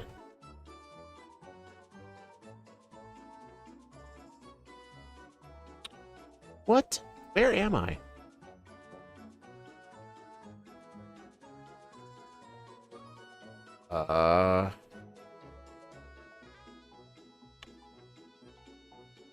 I am honestly very close cheating in an escape rope, but I want this run to be legit. I can't... I kind of wish I had a map of this with the... Oh, wait, I do. I'm gonna go to Gunner Maniac's website.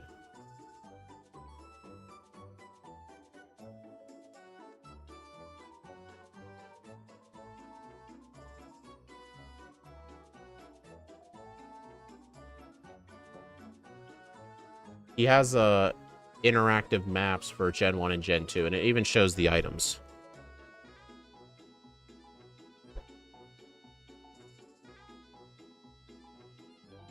Alright, so... Oh. What? How am I all the way over here? Okay, I know where I am. I'm like on the far left corner of the map. That is not where I thought I was. Okay, so I need to go all the way up. Okay, found my way out. My god, that was rough. I actually found the candy, but I literally could not find my way back.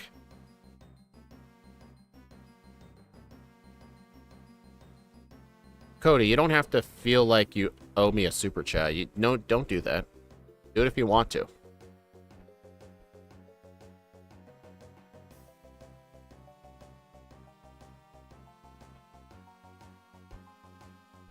Alright, so yeah, anyway. I still need level 55 for Karen. And I want to save my rare candies for Red. Honestly, I can probably get away with using all my candies before Lance.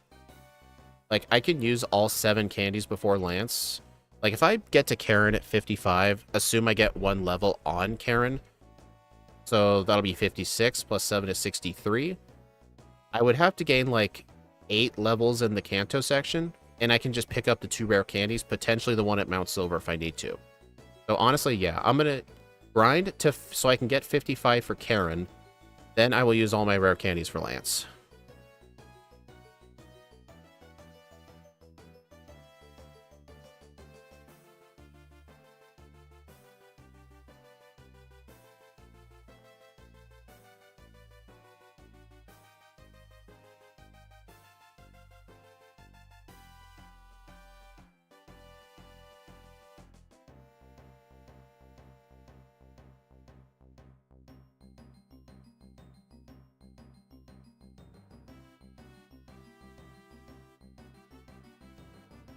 Honestly, yeah. I think if I just defeat all the trainers leading up to the rival, then I should have enough.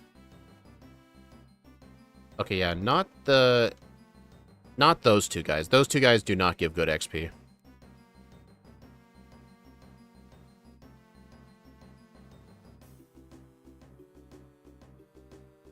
See what choice you make and why it's more of a curiosity. Honestly, if you want to see someone really fast do it, ask Zealous Pawn to do it.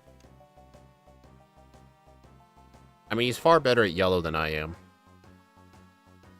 I mean, I did beat him in those 2 random yellow streams, but if you give him the XP router in 3 playthroughs, He can get a way better time than I ever could.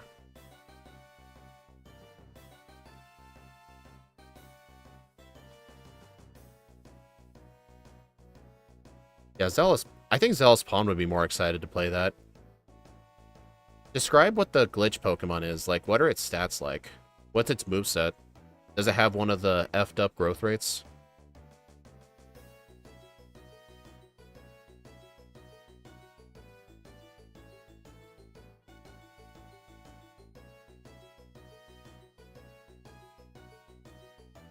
Oh, HP up. I need to start remembering that strat for Karen.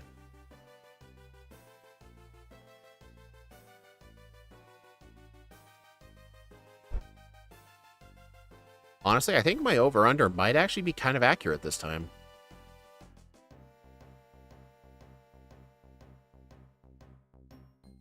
Yay, Thunder Wave.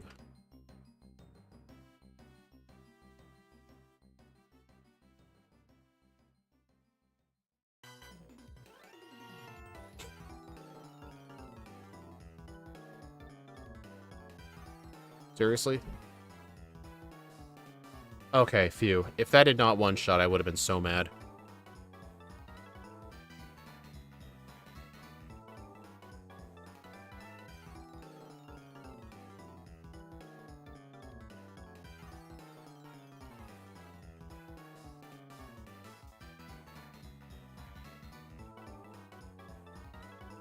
Alright, I'm hoping Will isn't going to be an issue.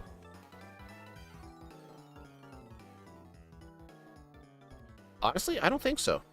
I was kind of worried about the Zatu for a second. Like, okay, that I might headbutt. I don't think Return will one-shot that.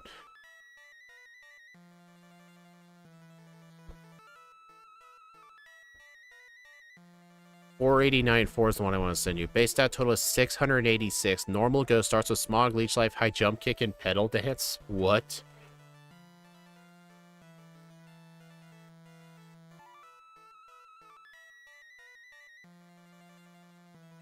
That is insane. Does it get any other level up or TM moves?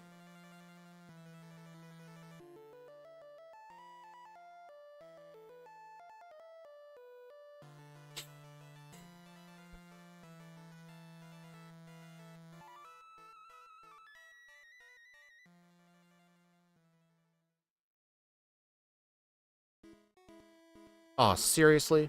I used Mud Slap on him and he still got off an explosion. It's the one with the very fast growth rate. Oh, yeah, that one.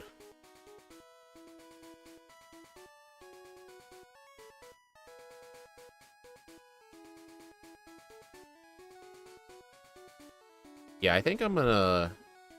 Well, I can't just spam it, because he's gonna use Swift. It's just that I did that just in case he uses Explosion. Like that.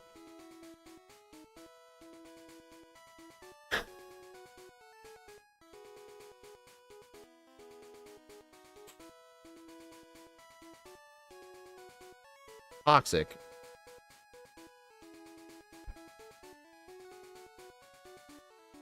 Alright, time for Bruno.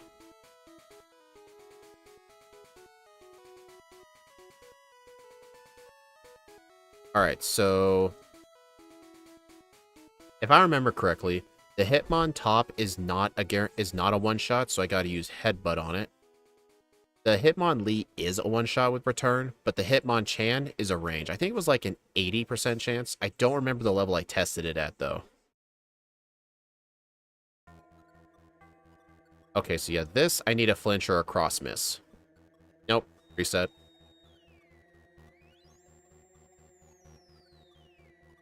Oh, you ported it to Crystal? Oh my god.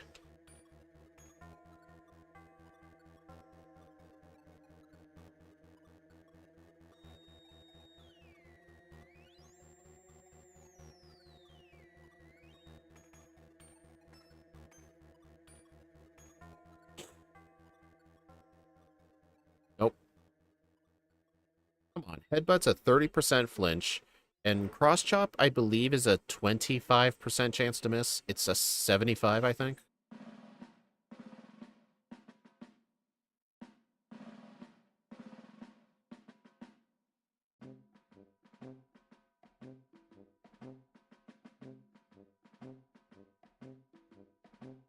Dude, come on, Bruno. Oh. How you losing to the former convict? You have to get either a flinch or a cross-chop miss on the Machamp. Because otherwise, it's going to one-shot you from almost full health.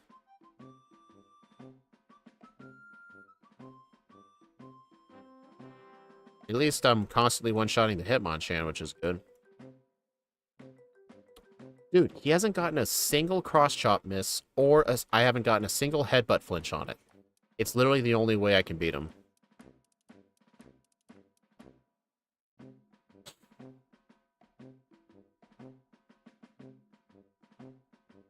Oops, that was not the right move. Okay, lucky crit. Cross miss, finally. In power water. Alright, so yeah, now here, I need to teach Shadow Ball in the place of Headbutt. It's specifically for the Gengar. Alright, full restore, and HP up.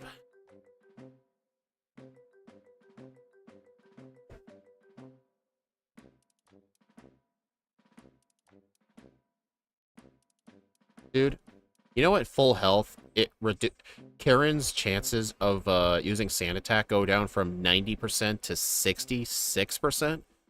It doesn't matter. It still attempted it.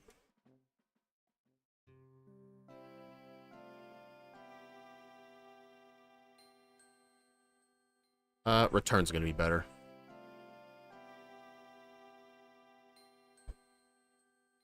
You're a fire type with a special stat of 0. Oh, God.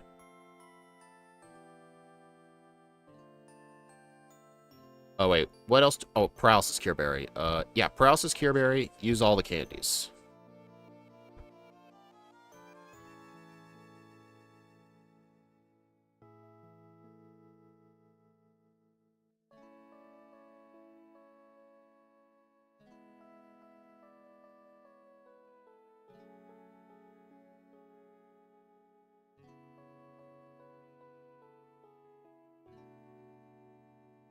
Yeah, there's 3 more rare candies I can get in Johto, so... For red, I only need to gain 8 levels in the Kanto section, which I'm pretty sure I can do. Alright, so then now, the entire plan for Lance is 2-shot everything. I just gotta hope for the best.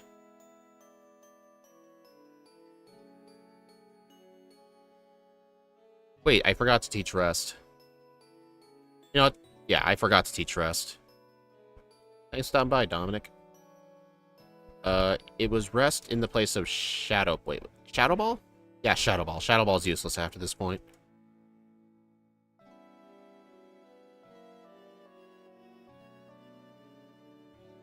Even worse than Flareon. Oh, God.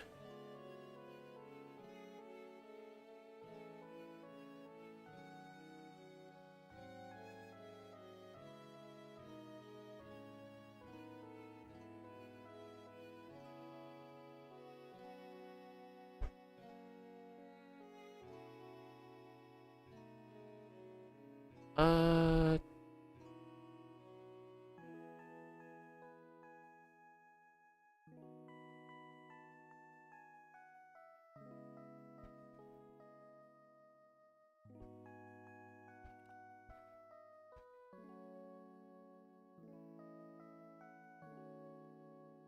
Hmm...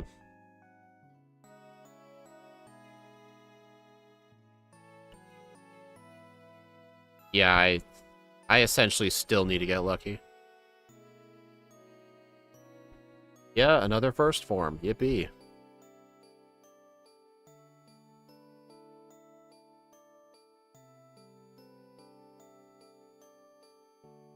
There we go. Since the first Thunder Wave missed, that means I don't need to use Rest on the Aerodactyl. Thank goodness.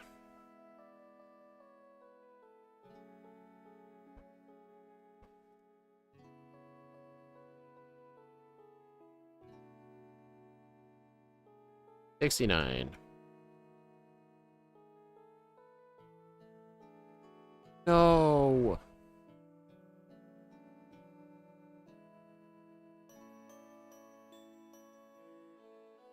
I didn't really know like, the best... If it was a good idea to use rest there or not.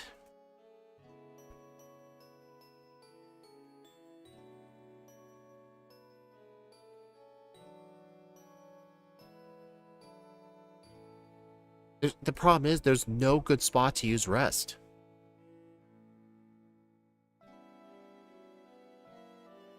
Just isn't.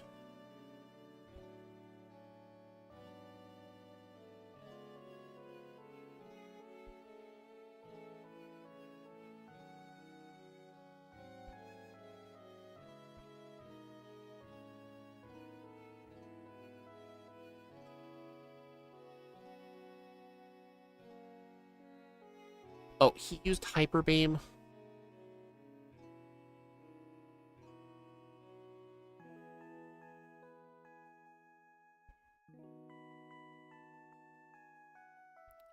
I wonder if it was a better idea to get another copy of Headbutt and use that for this fight instead.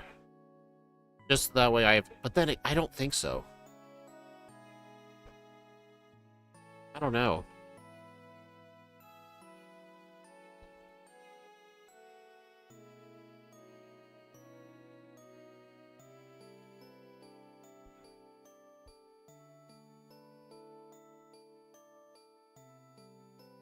So dumb that, like, none of his Pokemon are affected by Mud Slap. I'm gonna try resting on the Dragonite, see what happens.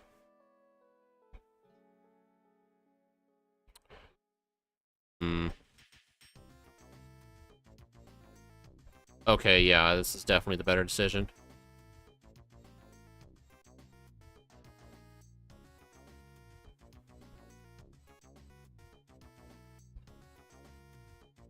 Finally.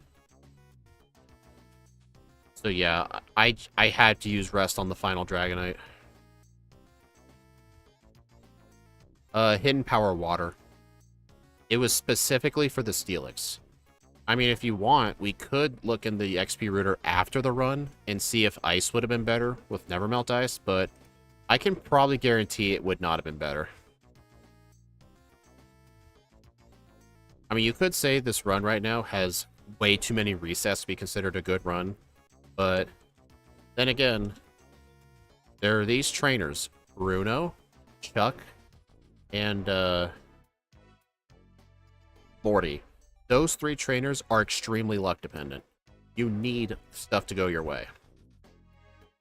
Like, even if I were to do the second playthrough, each one of them could give me, like, tons of resets. Would HP Fire with Charcoal be better? Not really. And here's the other thing. Hidden Power Fire, you have to use 13 defense... You have to use, you have to use, 12 defense DVs instead of 13 like Hidden Power Water. So you lose a little bit of defense if I do that. I mean, for some Pokemon, resets are not inevitable. Some first forms are actually good. Eevee is not one of them.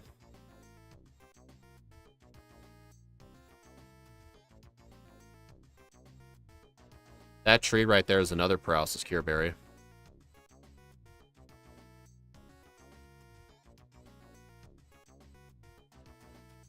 And besides, Hidden Power Water was let me one-shot Bruno's Onix.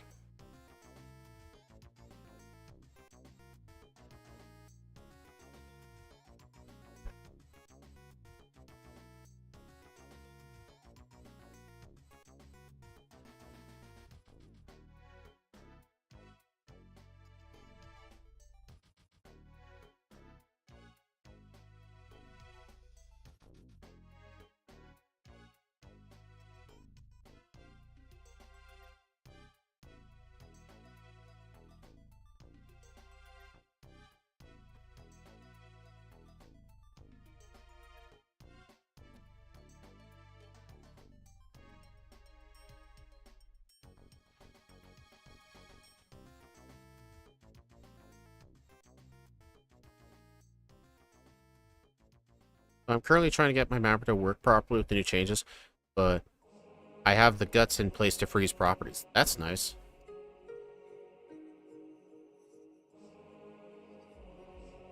Do you think you might be able to... Does your new version of the mapper you're working on, does it allow pinning properties? Like the old game hook on the user window, you could pin properties for a quick notice, but Pokebyte still does not have that feature.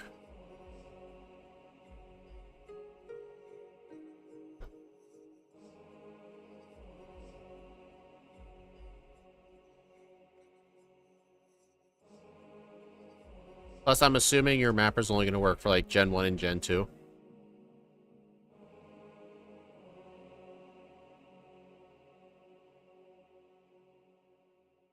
I can add it after I fix the issues. Oh. You asked Scott about it? I don't think he really cares. I don't think he would really want to prioritize that. I'm not going to bother him with that. Besides, I have the window minimized most of the time anyway.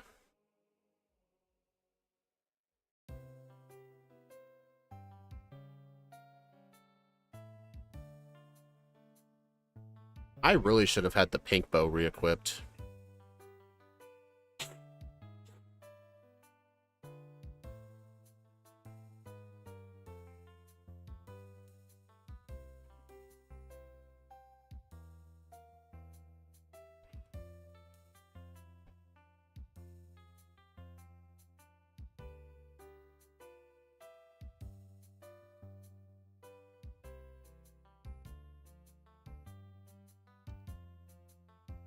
Gen 1 for now. I want to get all the core development done, then do mappers. Oh, okay.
So we happen to know my mappers have built-in expressions, so no more JavaScript class for dealing with things like memory randomness. Really? I mean, technically, the Gen 1 mapper does use some JavaScript for, what are some examples? Like, I think determining the HP value is one of them. And it also uses JavaScript to make a custom property path called meta state. It's to, like, simplify making overlays, because you could just reference if something's in the overworld during battle. But some games will just have that, an address for that built in, but that was to, like, make it more convenient. For my Emerald overlay, I actually quit referencing that property path because occasionally the Emerald mapper would not update it properly. And that's the reason sometimes it would take like 30 seconds to like have a new Pokemon fade in. And it was just unbearable, so I had referenced a different path. Always fun to see the work communities put into things to make things easier. Yeah, it's definitely quite nice. Like Squidgy's Python scripts to help with crystal ports. What, did Squidgy make like a program for you to like put in any backport you want or something? I know Squidgy definitely made something when it comes to the crystal backports. Game Hook Go. Are you sure you won't get in trouble for using the original name? Like, not a joke, it's a serious question. Like, won't you get in trouble for referencing the old name?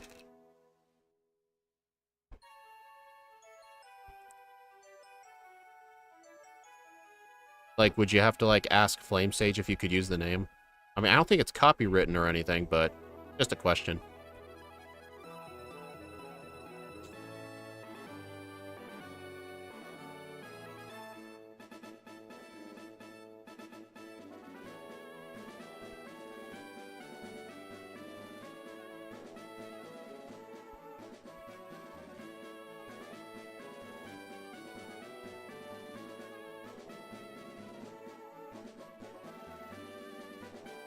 Man, I'm really hungry. I don't know why. I had like half a bag of French fries. A frozen bag. I like cooked the whole thing in an air fryer and ate half of it. Shouldn't, but I'll come up with a new name later. Oh, okay. It'll be named, Poke Hacking Made Easy. I don't know.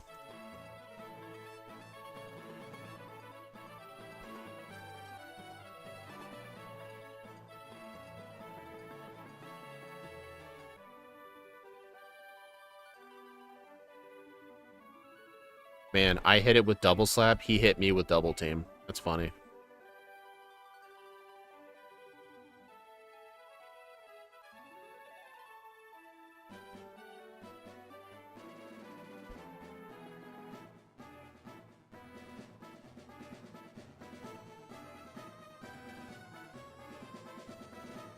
Your code is very different. Like, how so? Like coding languages, or just like how stuff is structured?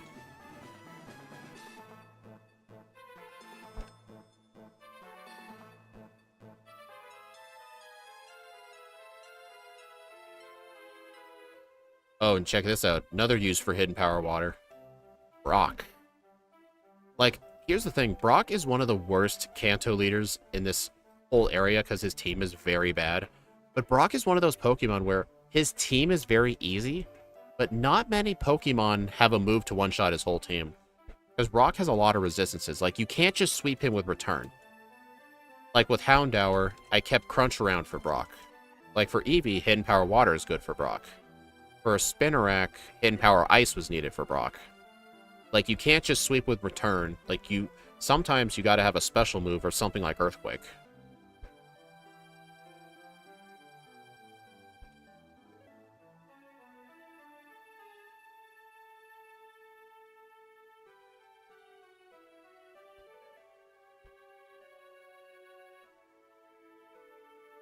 I'll read that in just a sec, Cody.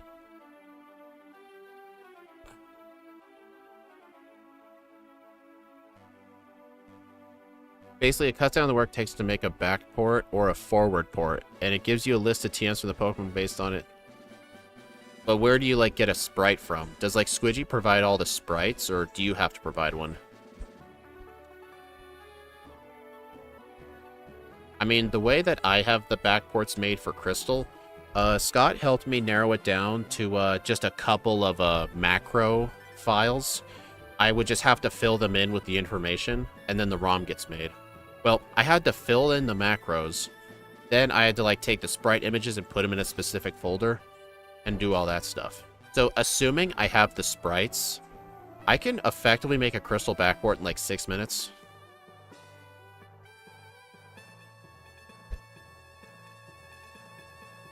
You know what's funny? Steve had a comment in one of his YouTube videos, was asking if the guy could commission Steve to like make him some custom backports, and Steve told him to come over to me and ask. The guy never came.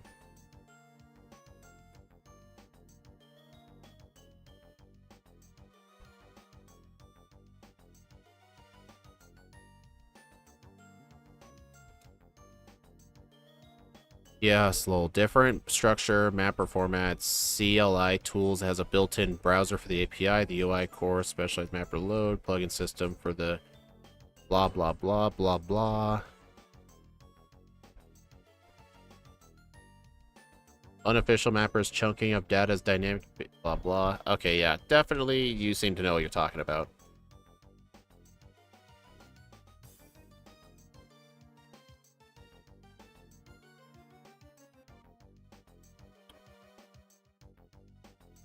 Alright, leftovers for this fight, guaranteed.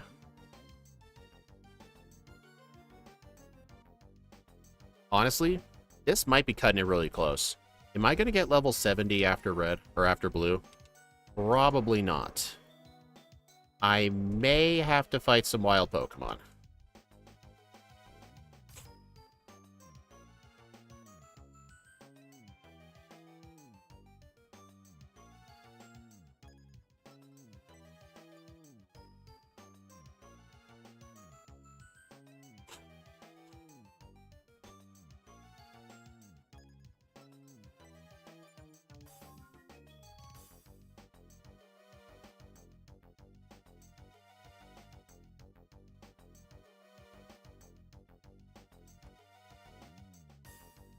Nice.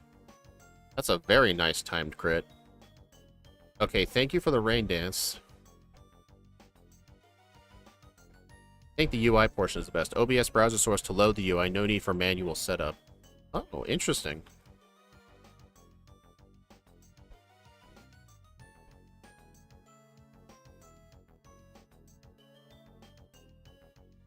How much XP do I need? 8,300. Well, then again, 73 is the bare minimum. Like, we figured this out. So, where am I gonna get XP? Honestly, it's just gonna have to be on wild Pokemon in the Mount Silvergrass. I know the Mount Silvergrass has Rapidash in it. But yeah, I am gonna have to actually train in the wild a tiny bit. I barely didn't do enough training.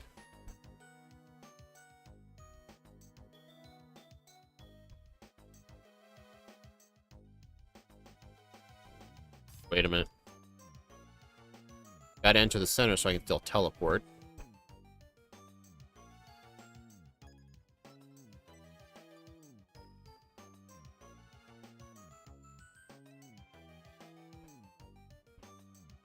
I posted about it in Scott's server yesterday. Nice.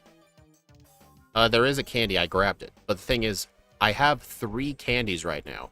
I need 73. So, like, I'm just short on XP, so I'm having to do this a little bit.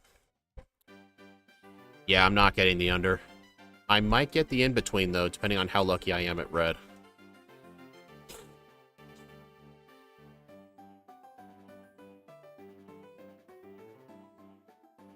But yeah, I got every rare candy. I just barely didn't do enough training.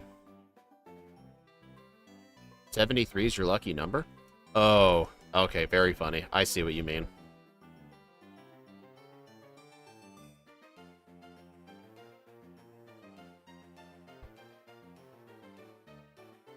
Alright, this should be the last one.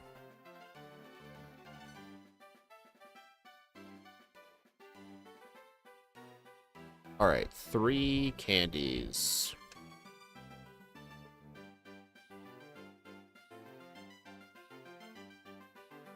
Alright, and I need Quick Claw instead of Leftovers.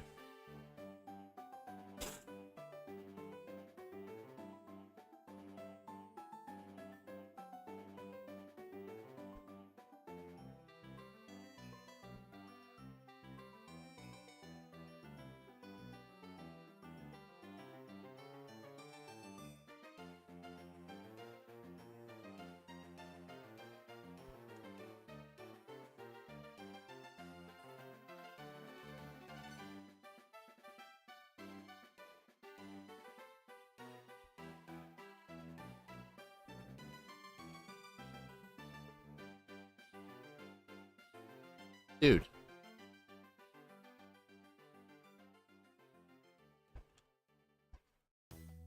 World's most accurate Pikachu.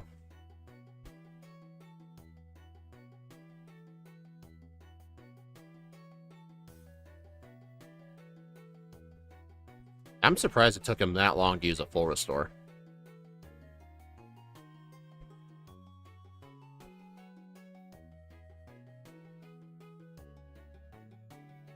Come on. Deep, come on, come on. Okay. Alright, Espeon's gonna do, like, slight... Oh, I forgot I could use Reflect. That actually kind of helps. This gives me more health to work with, but I'm gonna need to stall on the Snorlax. Okay, I'm gonna use a couple of Mud Slaps and then rest. Reflect ended. Oh my god, you serious? Okay, I'm using more Mud Slaps. I don't trust you.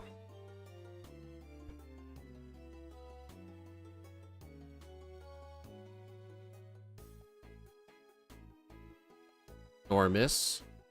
Or miss.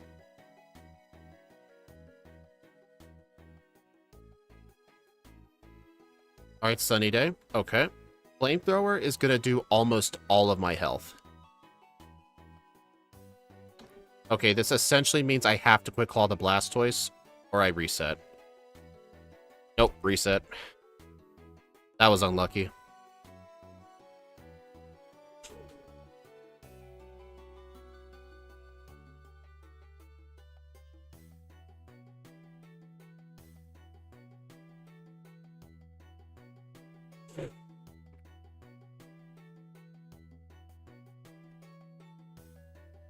Dude, how are you hitting Thunder through 4 mud slaps? 7 times 3 is 21. 73 is the 21st prime number. Mom was born in 73.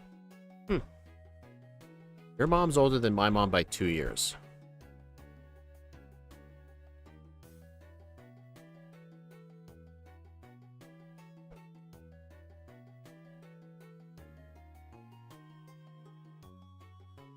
You know, Pikachu using Charm turn 1's honestly preferable because it allows me to get off more mud slaps without killing it.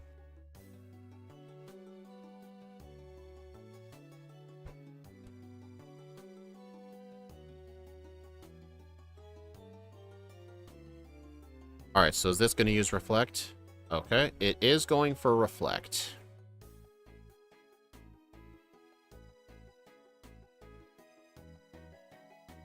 Mud Slap. Just one more. Okay, yeah, I can use a couple more Mud Slaps. Because I need to make sure I'm at full health. Because if I'm not as close to full health as possible, then I'm not going to survive a Flamethrower. Like, if I have just a tiny bit of chip damage, like, I'm not going to survive a Flamethrower. This is to increase my odds. Oh my god, dude. You're at -5 accuracy. Quit hitting me. Oh, tell her I said happy birthday, game dev. Alright, I'm just gonna have to deal with suboptimal HP. Sunny day. Come on, Quick Claw on either the Zard or the Blastoise. Okay, got the Quick Claw on the Charizard. That means Blastoise is gonna use Rain Dance or Blizzard. And I Quick Clawed on it as well. 139.01. 1 Blackout, level 74, 28 resets. On at 5:36 game time. This is honestly expected. The reason I say this is expected, these are all of the trainers that require quite a bit of luck. Morty, Chuck, Bruno, Lance, and Red. There are 5 trainers in this game that I essentially have to Aerodactyl through. Even with an optimized playthrough, I'll probably on average get over 20 resets. There's honestly really nothing I could do about this. I mean, then again, Mintberry would have made Morty a bit easier, but that would not have helped any other fight.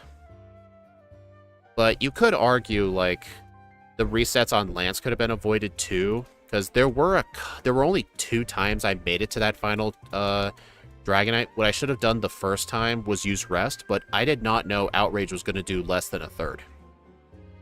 I did not know I was going to survive 3 Outrages. It's a very good thing I did, though. But still, it's luck-based to even get to that thing in the first place. Because like I said, I only got into it twice. I lost the first time I got to it, but then the second time I got to it, I won. That was because he hit himself in confusion enough times. So yeah, it's just very lucky. But I do want to test if Headbutt would have still given those Dragonites 2 shots, because having a flinch chance could have actually helped. Like, maybe I could have gotten rid of Hidden Power Water.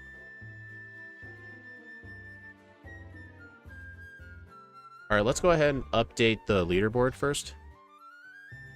I think I said my game time was 5:36. Yeah, 5:36.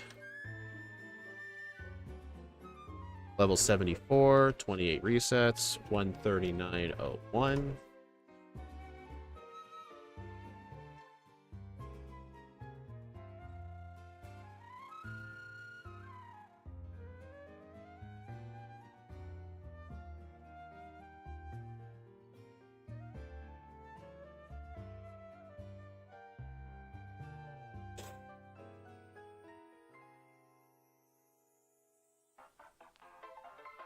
Alright, so if we take a look at the leaderboard, it was 3 minutes worse than Tentacruel. Like, there were a lot of sections in this run where Eevee was doing good, but the 5 fights that I have to, I have to Aerodactyl my way through, 5 different fights.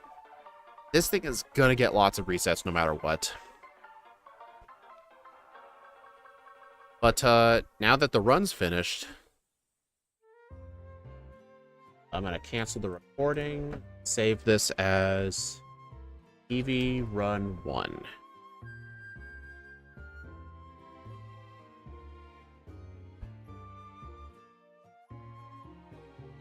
I'm curious what my ranges were with that flamethrower. 72 to 85. Okay, yeah, so like I said, a huge majority of my health. And in the sunlight, it's going to go for Blizzard. Alright, so yeah, something I wanted to look at was Lance. Because yeah, look, see, 2-shot, 25% chance of a 2-shot. If that was 63 though, that would have been a 52% chance, but every other fight would have been the same. Except Gyarados would have had a 23% chance. Technically, to be more consistent, I should have been 65, but the problem was, I used all the rare candies I had at this point. And I did a lot of training. Like, that just would have taken far too long, I think. To, like, do that much extra training. Because even if I got to 65, the Dragonites are still 2-shots, and that's where the bulk of the luck is. But one thing I wanted to test. What if over hidden power? Wait, rest was honestly, let's assume we never taught rest for Lance, but we had a second copy of Headbutt. Would this be any different?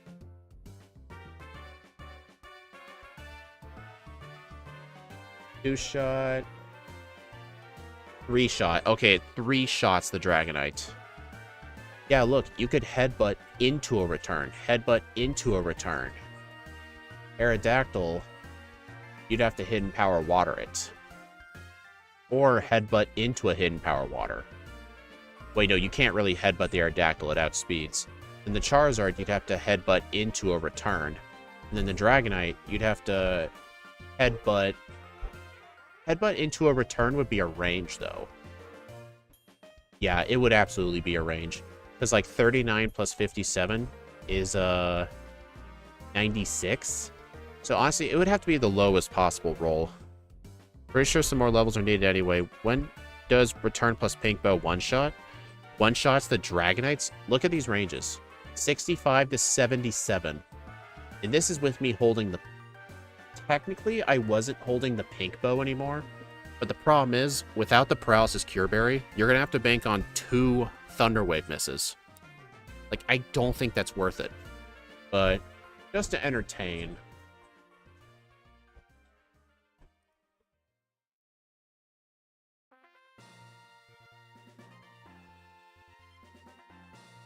I can't control Z.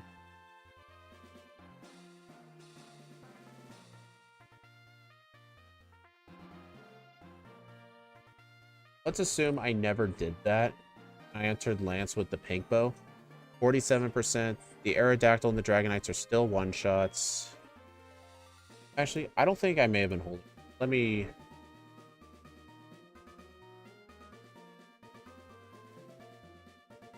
$47, 2-shot, 2-shot.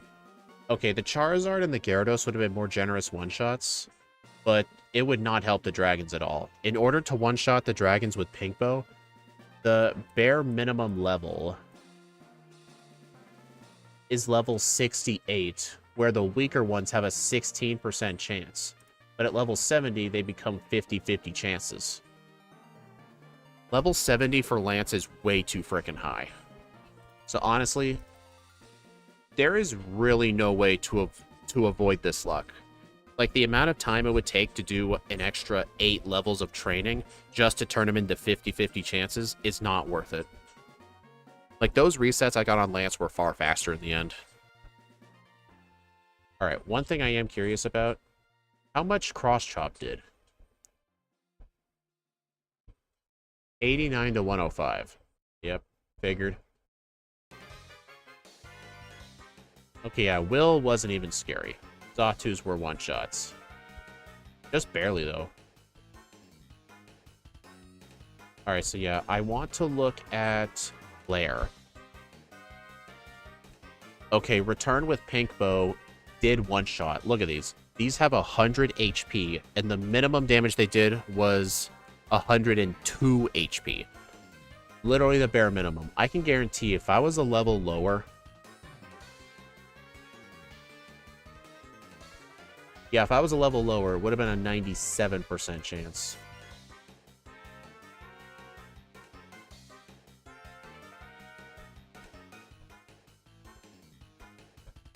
What else did I want to look at?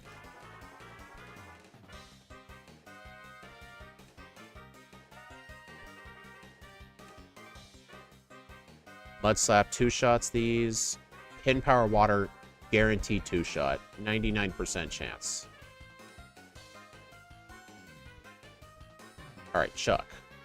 Headbutt was a guaranteed 4-hit. Dynamic Punch, 85 to 100%. If I came into this fight, like, 1 level higher, a max roll Dynamic Punch, it would not detect a 1-shot. So theoretically, he could have used Hypnosis or Mind Reader to make the fight a little more consistent. But still, it's still very luck dependent anyway. Let me look at Morty. 1-shot, 40% chance to 1-shot, 3-shot with Bite, 2-shot. But yeah, it underspeeds me, and there's not really much I can do about it. Well, at least I have the root file saved. But anyway, thank y'all for stopping by, everyone. I do appreciate it. Hope y'all enjoyed this week of random crystal runs. You can actually see all the Pokemon we did in this image right here. Tentacruel, Eevee, Houndour, and Spinarak. But yeah, the next stream will be tomorrow. We're going to be doing Crystal with the other Pokemon that's going to be paired with Tentacruel. We're going to be playing the game with Kingler. It's going to be far better than Tentacruel was. I will see you all then.